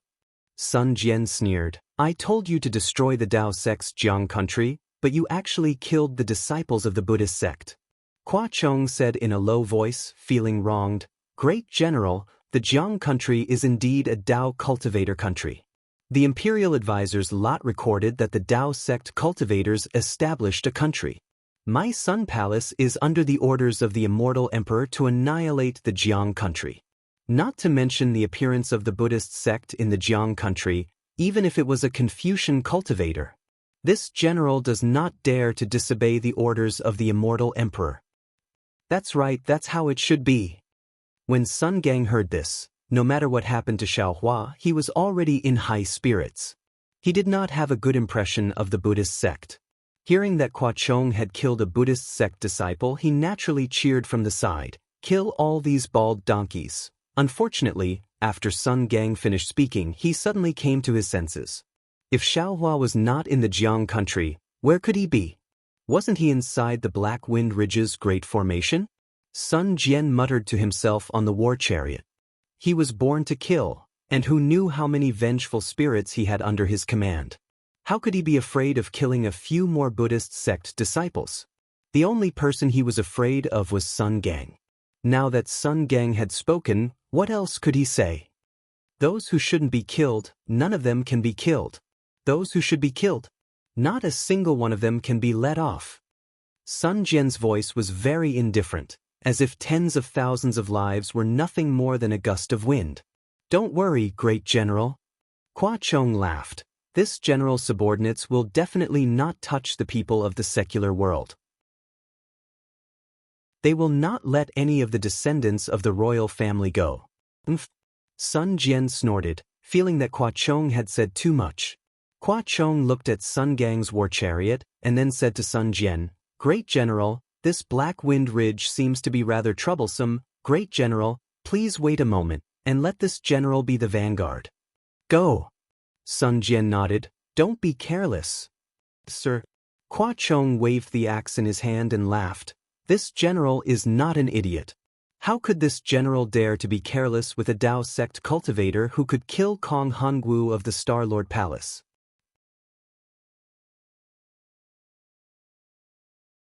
Chapter 38-25. "Hua Chong, what did you say?"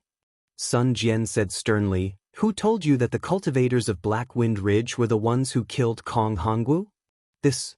Hua Chong heard the change in Sun Jian's tone and knew it was bad. He quickly bowed and said, "This general deserves to die. This general deserves to die." "Speak, who told you?" Sun Jian hid in the flames and didn't show himself, but his tone was very strict. "Dongfang Haohua." Hua Chong replied without hesitation. After this general followed the great general to conquer Jing province, Dongfang Haohua came to. This general told this general when we were drinking. Hua Chong wanted to say something else, but when he saw the flames on the sun chariot and Sun Jian's figure inside, he didn't say anything in the end. "Hua Chong, this old man has told you more than once." Sun Jian said indifferently, "We are immortal generals of the immortal palace. We only follow the orders of the immortal emperor. We only care about killing and conquering. Other things have nothing to do with us. Could it be that you've forgotten?" Yes, this general knows his mistake. Hua Chong's huge body slightly bowed. It seemed like he was very afraid of Sun Jian. "Go, this old man will remember this. Don't let others use you in the future," Sun Jian ordered. Hua Chong lowered his head and retreated. After flying for a while, he suddenly turned around and waved the broad axe in his hand in midair. The layers of clouds were torn in half by the broad axe. Hua Chong roared and shouted angrily, "Damn evil path! Come out and die!" Sun Jian's words clearly had a double meaning. Sun Gang was shy and his face was burning. However, he didn't care because he was young. Sun Jian, on the other hand, stood on the war chariot like an iron tower. He looked at the red-faced boy on the battlefield with a puzzled expression on his cold face. He really did not understand why the Hall of Enlightenment would send this boy over for no reason. However, since Sun Gang was holding the token, he could not be bothered to care too much. In front of 100,000 immortal soldiers, Sun Gang was nothing. Hua Chong cursed a few times in the Black Wind Mountain, but no one came out. Hua Chong was furious. Roar! Hua Chong opened his mouth and spat out Zhen Qi. The Zhen Qi tumbled in the air and condensed into pillars of Zhen Qi from all directions. They crashed into Hua Chong's body. Layers of inscriptions gushed out from Hua Chong's body. The inscriptions were like clouds. Hua Chong's body was supporting his body. In a moment, it grew to a size of 100 zhang. Puff! Kwa Chang's sub-body opened its mouth again, and a mouthful of three-colored true qi landed on the Xianhua broad axe. Layers of inscriptions also appeared on the surface of the Xianhua broad axe, and in a few breaths, it expanded to a size of 1,000 feet. Since you don't want to come out, if you want to be a coward, then take a look at my axe. Kwa Chong shouted and waved his arms. The Xianhua broad axe let out a thunderous roar in the air. Gray cracks faintly appeared on the sharp axe. Woo! The axe was like a mountain as it chopped down on the capital star formation. General Kwa? Another immortal general standing in the distance saw Kwa Chong swing his axe to attack the formation and quickly wanted to warn him. Unfortunately, just as he shouted, a huge crack appeared where the axe landed. It was as if the entire void had been split open by Kwa Chong. Kwa Chong. Suddenly, Sun Jian's voice came from the war chariot. Kwa Chong was stunned and somewhat puzzled. It was at this moment that he saw the crack suddenly sink. Then, there was a flash of brilliance at the deepest part of the crack. A seemingly cryptic rune moved slightly, and starlight appeared. A powerful force that suffocated Kwa Chong came rushing at him. This force was like a huge hand that pushed Kwa Chong's axe in the opposite direction and cleaved at Kwa Chong's sub-body. At this moment, a huge flaming arm extended from the Sun War Chariot and grabbed Kwa Chong's arm. Kwa Chong's 1,000-foot-tall body dodged to the side. Whoosh! The back of the huge axe whistled past the sub-body. It was completely out of Kwa Chong's control. The huge sub-body was even brushed by the huge axe, and a few feet of it was sliced off by the huge axe. Damn it! Kwa Chong could not help but curse. What kind of array is this? General Kwa. The immortal general in the distance hurriedly replied, "This is the Taoism's grand heavenly cycle star formation." See? Kwa Chong could not help but exclaim when he heard that. Grand heavenly cycle star formation? Isn't this the Taoism's long-lost ancient great array? How did it appear in Black Wind Ridge? Kwa Chong was so surprised that he stuttered, "Damn it." Before the immortal general could reply, a rather arrogant voice came from the great array. Which shameless thing actually dares to smash my door? Do you not want to live anymore? While speaking, a figure slightly distorted and flew out from the capital star formation. Wasn't that Xiaohua? See, it really is. Seeing Xiaohua fly out like in the image, Sun Gang cried out in his heart. His eyes turned rapidly, wanting to warn Xiaohua of something. However, looking at the inescapable trap that had already been set up, and thinking about his cultivation that could almost ignore it, he could only sneak a glance at the distant Sun War Chariot, not daring to act rashly. "Are you that Xiaohua of the evil path?" Kwa Chong saw Xiaohua fly out and pointed with his wood-like finger. Xiaohua ignored Kwa Chong. He first looked at the flashing inescapable trap in the sky, then looked at the distant flaming battlefield. His gaze swept across the 100,000 immortal soldiers surrounding them before finally landing on Kwa Chong. He said coldly, "Are you immortal soldiers and immortal generals of the immortal palace? What immortal law did the Xiao violate to actually use immortal soldiers to destroy my Black Wind Ridge?" "Xiaohua, you killed." Kwa Chong immediately came to his senses and hurriedly corrected himself. "I am Kwa Chong, a vanguard official under perfected Lord Qingyuan of the Sun Palace. My Sun Palace was ordered by the immortal emperor to send troops to suppress Black Wind Ridge. As for what immortal law you violated, we don't know. If you know what's good for you, follow us back to the immortal palace to apologize. There will definitely be an immortal official who will tell you the cause and effect. If you don't know what's good for you, don't blame me for being merciless and taking your life. All brawn and no brains. Simple-minded." Xiaohua curled his lips and said disdainfully, "You don't need to play this kind of trick to coax children in front of this Xiao. Your immortal palace has always treated my Dao sect cultivators as fish. You can conquer whoever you want. Now that you've attacked my Black Wind Ridge without any reason, you actually want this Xiao to bind my arms and apologize? Does the immortal palace still want face?" "Xiaohua, you know what you've done." Kwa Chong sneered, There's no need to quibble here. I don't want to listen anymore. If you don't want to follow me back to the immortal palace, I'll make my move. If you want to fight, then let's fight. Do you think this Xiao is afraid of you? Xiao Hua sneered and raised his hand to take out the wishful staff. Ah, this kind of child's toy actually dares to embarrass itself in front of me. You really don't know the immensity of heaven and earth. Hua Chong couldn't help but laugh. His figure swayed slightly in midair.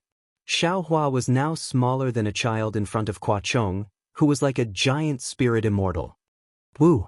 As soon as Hua Chong's mocking voice fell, a gust of wind whistled. The heaven and earth essence qi within a few miles began to surge and rushed into Xiao Hua's body. Xiao Hua's body flashed with a dark golden brilliance and began to expand wildly. Stop! The immortal general controlling the inescapable net in the distance was shocked and hurriedly ordered. Sure enough, the inscriptions in the sky quickly overflowed, isolating the black wind ridge from the outside world. Without sufficient heaven and earth essence qi, Xiao Hua's transcendence golden body gradually slowed down. Can such a shameless method stop Grandpa Xiao? Xiao Hua laughed a few times and no longer absorbed the heaven and earth essence qi. The 13200 small dots on his body began to rotate. Each dot was like an ancient evil spirit. The power of tens of thousands of stars in the sky rushed down, ignoring the inescapable net and rushing into Xiao Hua's body. Xiao Hua roared, and his transcendence golden body turned into the size of 100 feet in the blink of an eye. Hua Chong's mouth and nose were overflowing with a violent aura, but whether it was the eye-clearing technique or other magical powers, they could not detect any difference. Hua Chong was a little surprised. Grow, grow, grow. Xiao Hua roared several times. In front of Hua Chong's stunned eyes, the wishful steel staff also grew to the size of 100 feet. It was not inferior to Hua Chong's axe. Sun Gang had already stood up from the chariot, his little face flushed with excitement. If it weren't for Sun Jian, he would have already clapped his hands. This Xiao Hua was really awesome. Eat this Xiao's staff. Xiao Hua held the wishful steel staff in his hand, and the huge staff shadow crossed the sky and smashed towards Hua Chong. Seeing that the wishful steel staff had not yet fallen, the huge whistling sound of the wind and the suffocating strength had already hit. Hua Chong's heart was excited for no reason. He also shouted, "Good! You also eat this Xiao's axe." As he spoke, the Xianhua axe made a trembling sound. It was as excited as Hua Chong, and it split a subtle arc in the air to meet the wishful steel staff. Boom! A loud sound was mixed with violent shockwaves. This was the first time the two of them clashed, but they had already set off a powerful aura.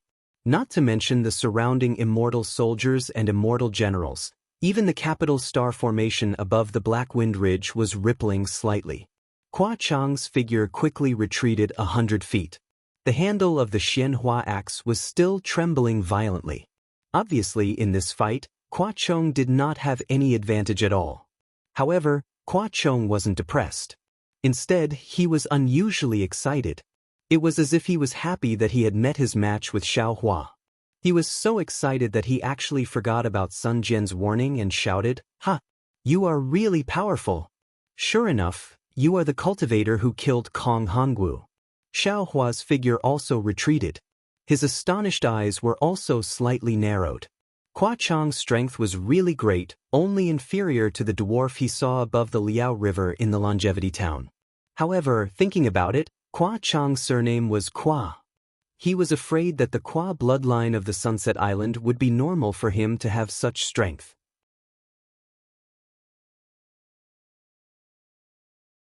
Chapter 3826.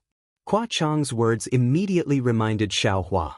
He looked around and knew that if he didn't use his methods today, he wouldn't have a good ending. He unconsciously smiled coldly and said, "I don't know what you're talking about.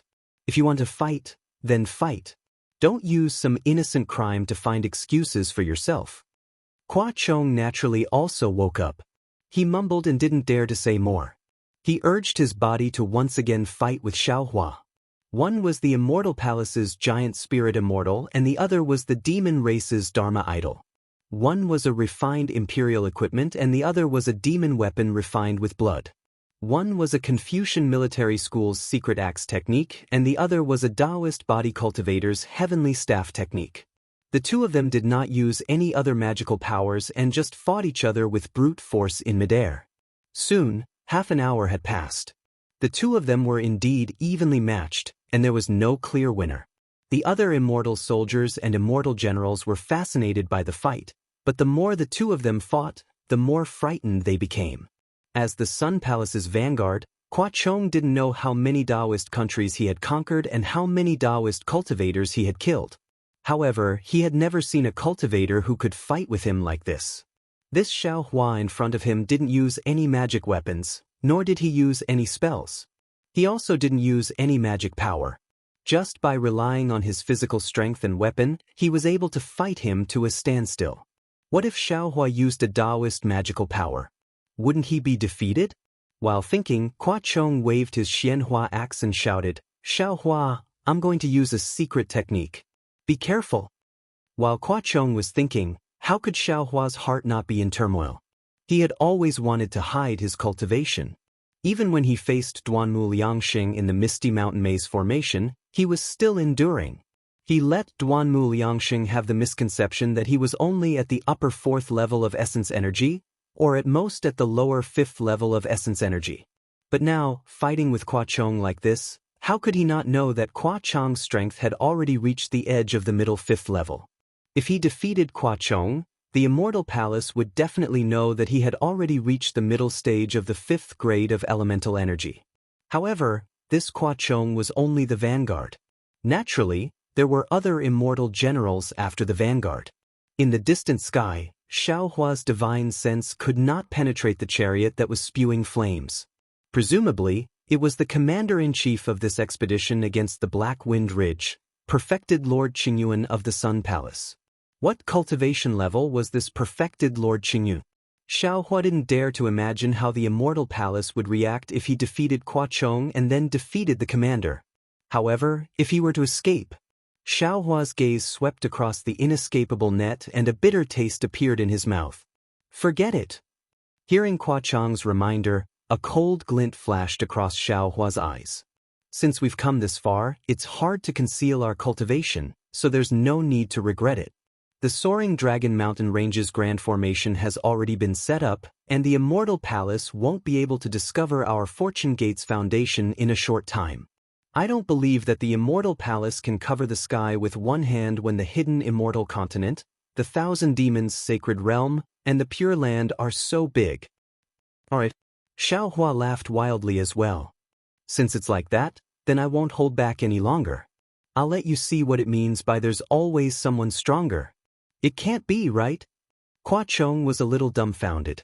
He muttered in his heart, but his hands didn't slack off.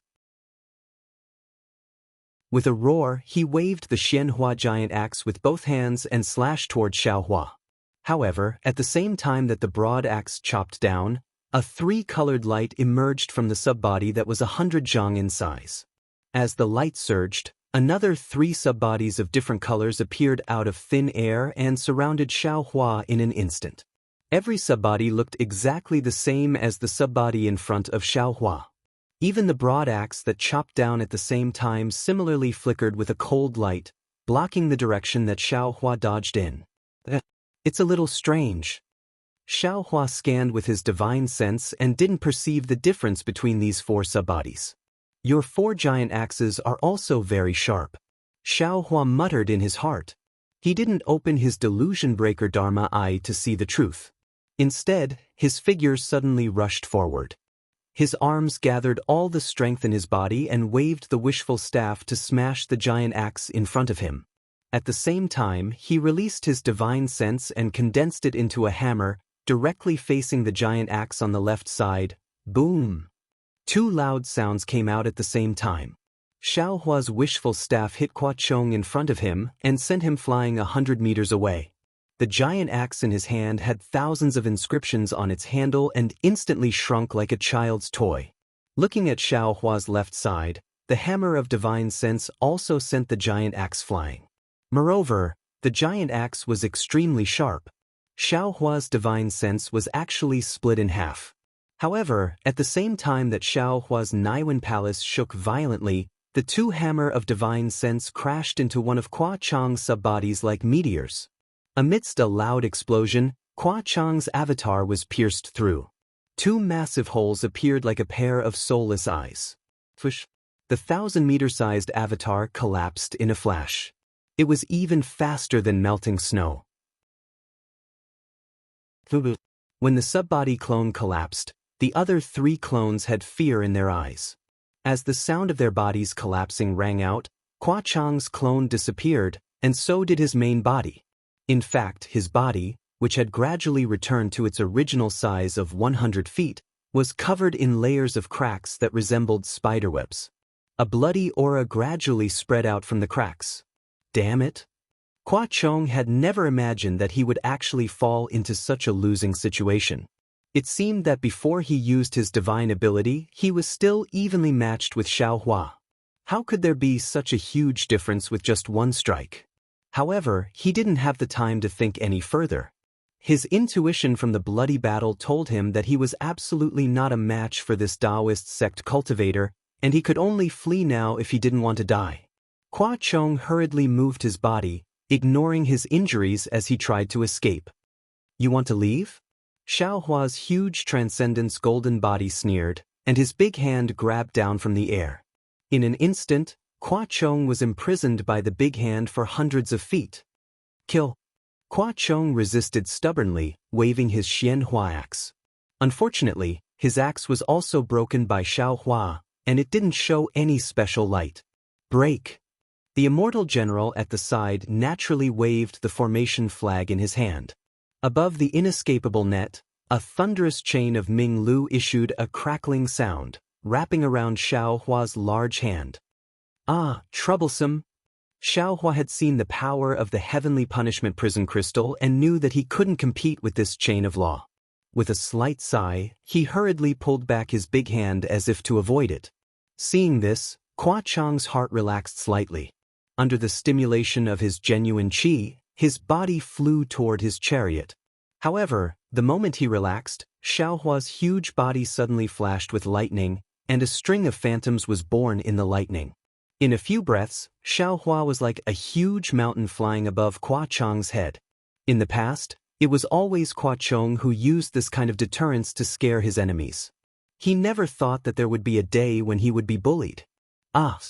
Qua Chong couldn't help but scream. As soon as he screamed, Xiao Hua's big hand grabbed him again like catching a chicken. How dare you! The immortal general who set up the formation obviously couldn't save him in time. Sun Jian on the sun chariot certainly couldn't ignore it, but after hearing his soft reprimand, the flame on the sun chariot turned into a flying arrow, flashing over thousands of feet and shooting straight toward Xiao Hua's big hand. Although Xiao Hua was very confident in his transcendence golden body, he still didn't dare to rashly collide with the fire arrow. He raised his big hand again and dodged the flame arrow in a flash. Phew! Qua Chong breathed a sigh of relief again. His body flew a few hundred feet in an instant. Seeing that he was close to the sun chariot, suddenly, another kind of suffocating aura appeared, as if an invisible big hand had appeared out of thin air and tightly grabbed Qua Chong. How dare you! The flame arrow that had just flown by suddenly exploded, as if Sun Jian was angry, turned into thousands of fire points and rushed toward Xiao Hua. Hee hee! Xiao Hua sneered. His big hand didn't hesitate and grabbed upward. The innumerable flames immediately froze under Xiao Hua's universe in the sleeve technique.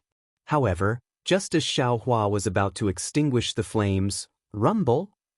The innumerable flames exploded with a loud rumble, causing Xiao Hua's large hand to be abruptly lifted up. However, although the flames were powerful, the dark golden light on Xiao Hua's large hand flickered slightly, and it was not damaged at all. When Xiao Hua raised his big hand, his face suddenly changed slightly and he roared like Sun Jian.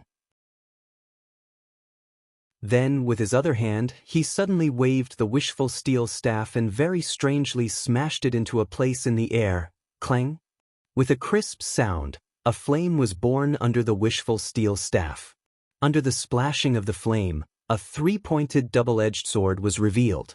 And behind this three-pointed double-edged sword, Sun Jian's burly figure appeared in the air with flames lingering around him. The immortal general of the immortal palace is really powerful. Xiaohua waved his left hand and pinched Qua Chong in his big hand. He sneered, "This sneak attack ability, one is better than the other." "Xiaohua." Sun Jian's voice was like a burning flame, "Let go of Qua Chong."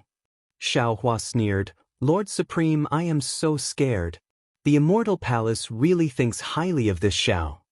With that, Xiaohua's figure slowly shrank, but his big hand still held Qua Chong tightly. "If you want to live, let go of Qua Chong." Sun Jian did not reveal his figure and said, "This lord knows that you may be wronged, but this lord is under the emperor's order.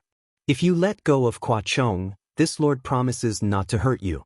You only need to go to the Lingyun Palace and explain things clearly. There is no danger to your life. To be honest, didn't you just kill Kong Hongwu? It's really nothing." "Tsk tisk." Xiaohua sneered and smacked his lips. Lord Supreme's upper lip touching the lower lip is easy to say. Not to mention whether this Xiao killed Kong Hongwu or not, just by the fact that Lord Supreme led so many immortal soldiers and immortal generals to besiege my Black Wind Ridge and set up such a huge defensive formation here, this Xiao can't see that the immortal palace wants to exterminate my Black Wind Ridge without leaving anyone alive? This Xiao took a lot of effort to capture a hostage. If I let him go, how can this Xiao face the disciples of my Black Wind Ridge?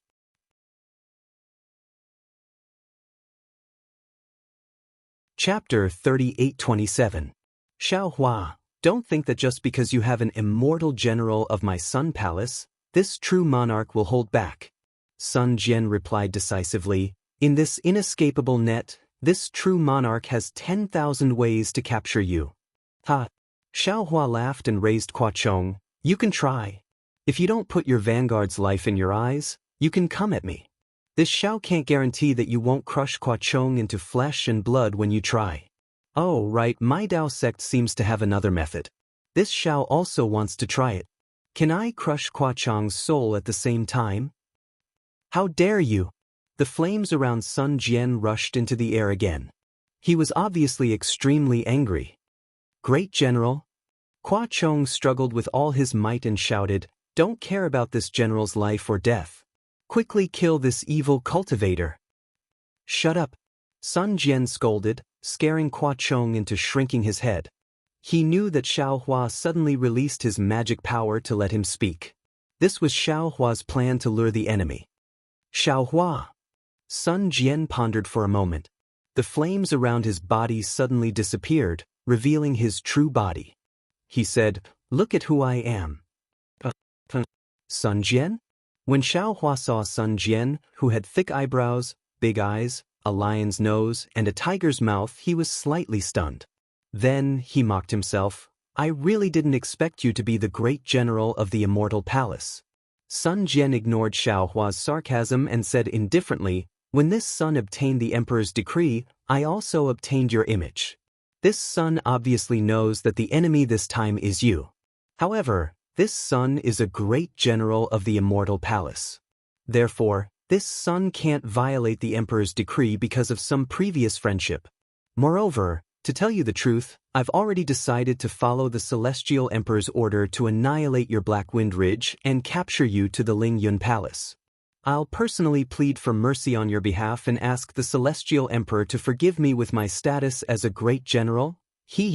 Then I really have to thank Lord True Monarch."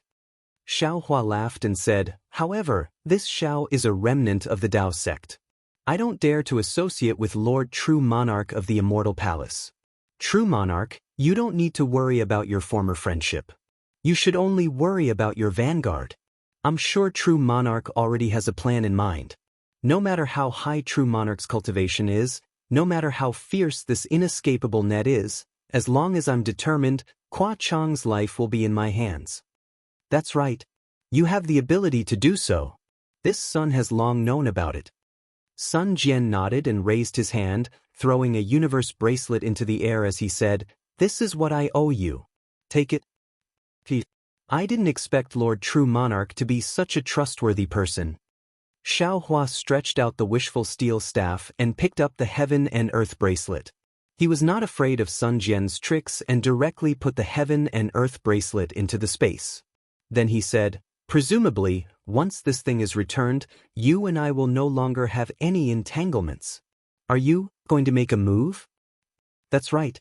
Xiao Hua, if you are a man, then release Kuo-chong. This sun can give you a guarantee. If you defeat this sun can let your Black Wind Ridge live." This. Xiao Hua hesitated. He had seen Sun Jian's strength. Previously he might be stronger than him, but now, Sun Jian may not be his opponent. But then Xiao Hua narrowed his eyes and asked faintly, "What if this Xiao doesn't release him?" "Then, you are not the man this sun has seen before." Sun Jian frowned, "And even if this sun lets you live, this sun will kill your Black Wind Ridge until blood flows like a river." "Okay, you are a man. Your immortal palace is full of men." Xiao Hua waved his hand disdainfully. Pucci. Sun Gang, who had been paying attention to the situation in the distance, couldn't help but laugh.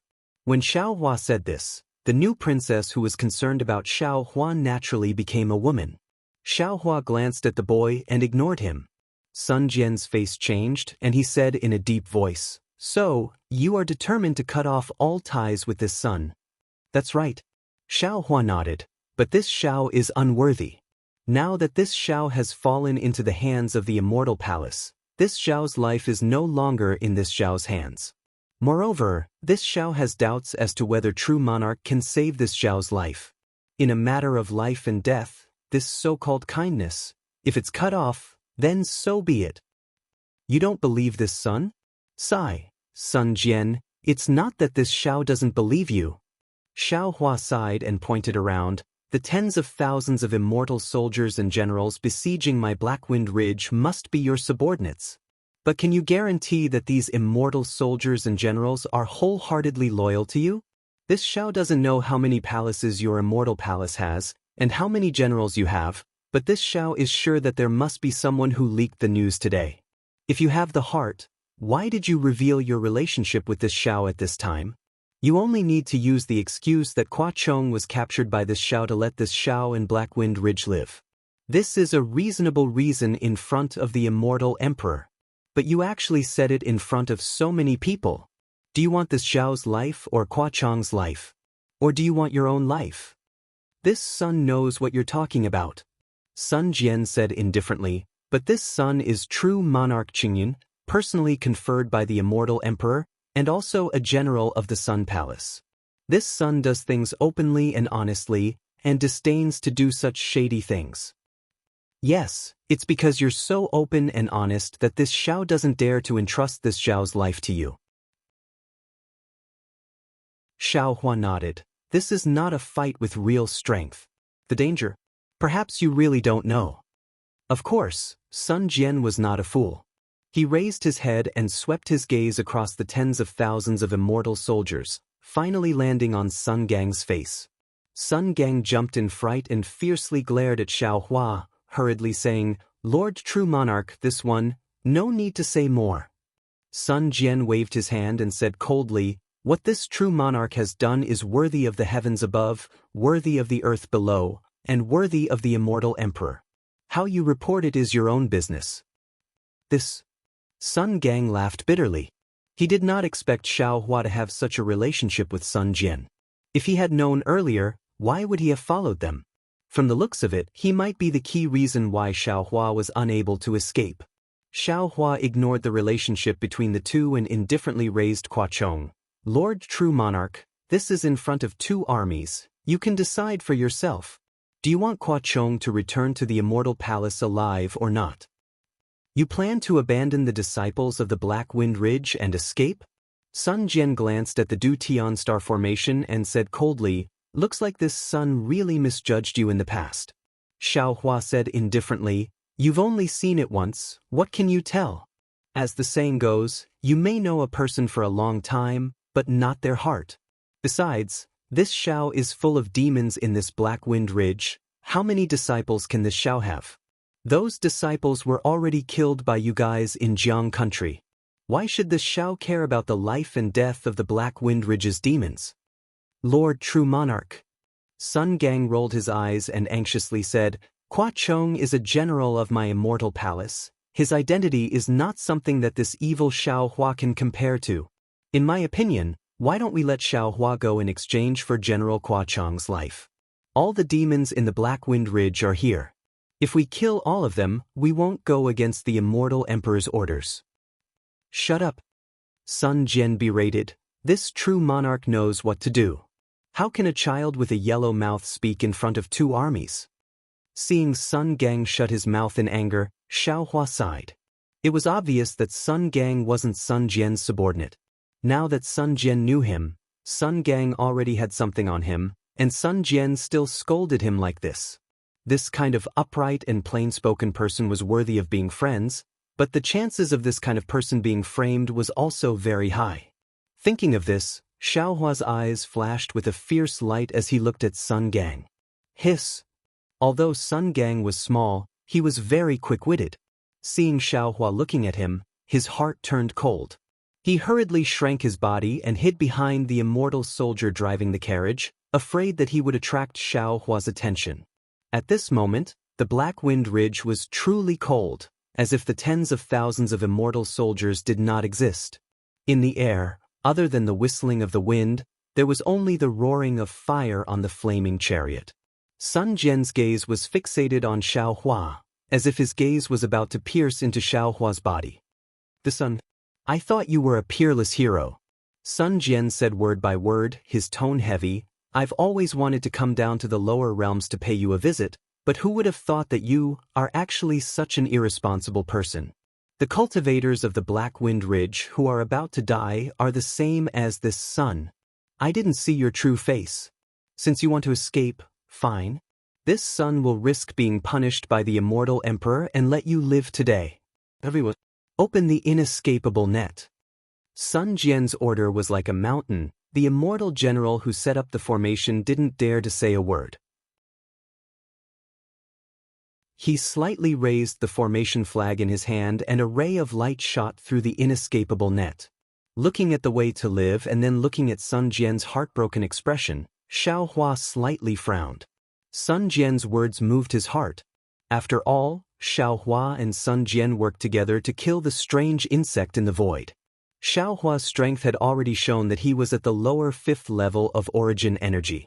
If Sun Jian wanted to, he would have already reported to the immortal palace. Xiao Hua might not be able to live freely in the future. If Sun Jian wanted to capture him, he would definitely have a hard fight with him. But why didn't Sun Jian reveal his strength to the immortal palace? But at this moment, Xiao Hua didn't have time to think too much. He coldly waved his hand and said, Lord True Monarch, don't think too much. This Xiao is the vanguard that captured your Sun Palace. You have no choice but to let this Xiao go. Even if you say so much, this Xiao won't accept your kindness. You don't need to accept my kindness. This true monarch disdains to make you accept my kindness. Sun Jian waved his hand. This true monarch will let you go today, but the next time this true monarch sees you, will definitely meet and capture you. Ha! Xiao Hua laughed loudly. He held the Hua Chong in his hand and calmly flew to the gap of the inescapable net and said, If you want to see this Xiao, then go ahead. This Xiao doesn't want to see you. Wait until you're no longer a man, then we'll talk. You're tuning in to the Passion Pages YouTube channel. We're so grateful for your support and don't forget to subscribe to join us on this incredible journey through captivating stories. Your generosity through donations truly makes a world of difference, as it's the primary source of revenue that allows me to expand and enhance this channel for you. Thank you from the bottom of my heart for being a part of this adventure.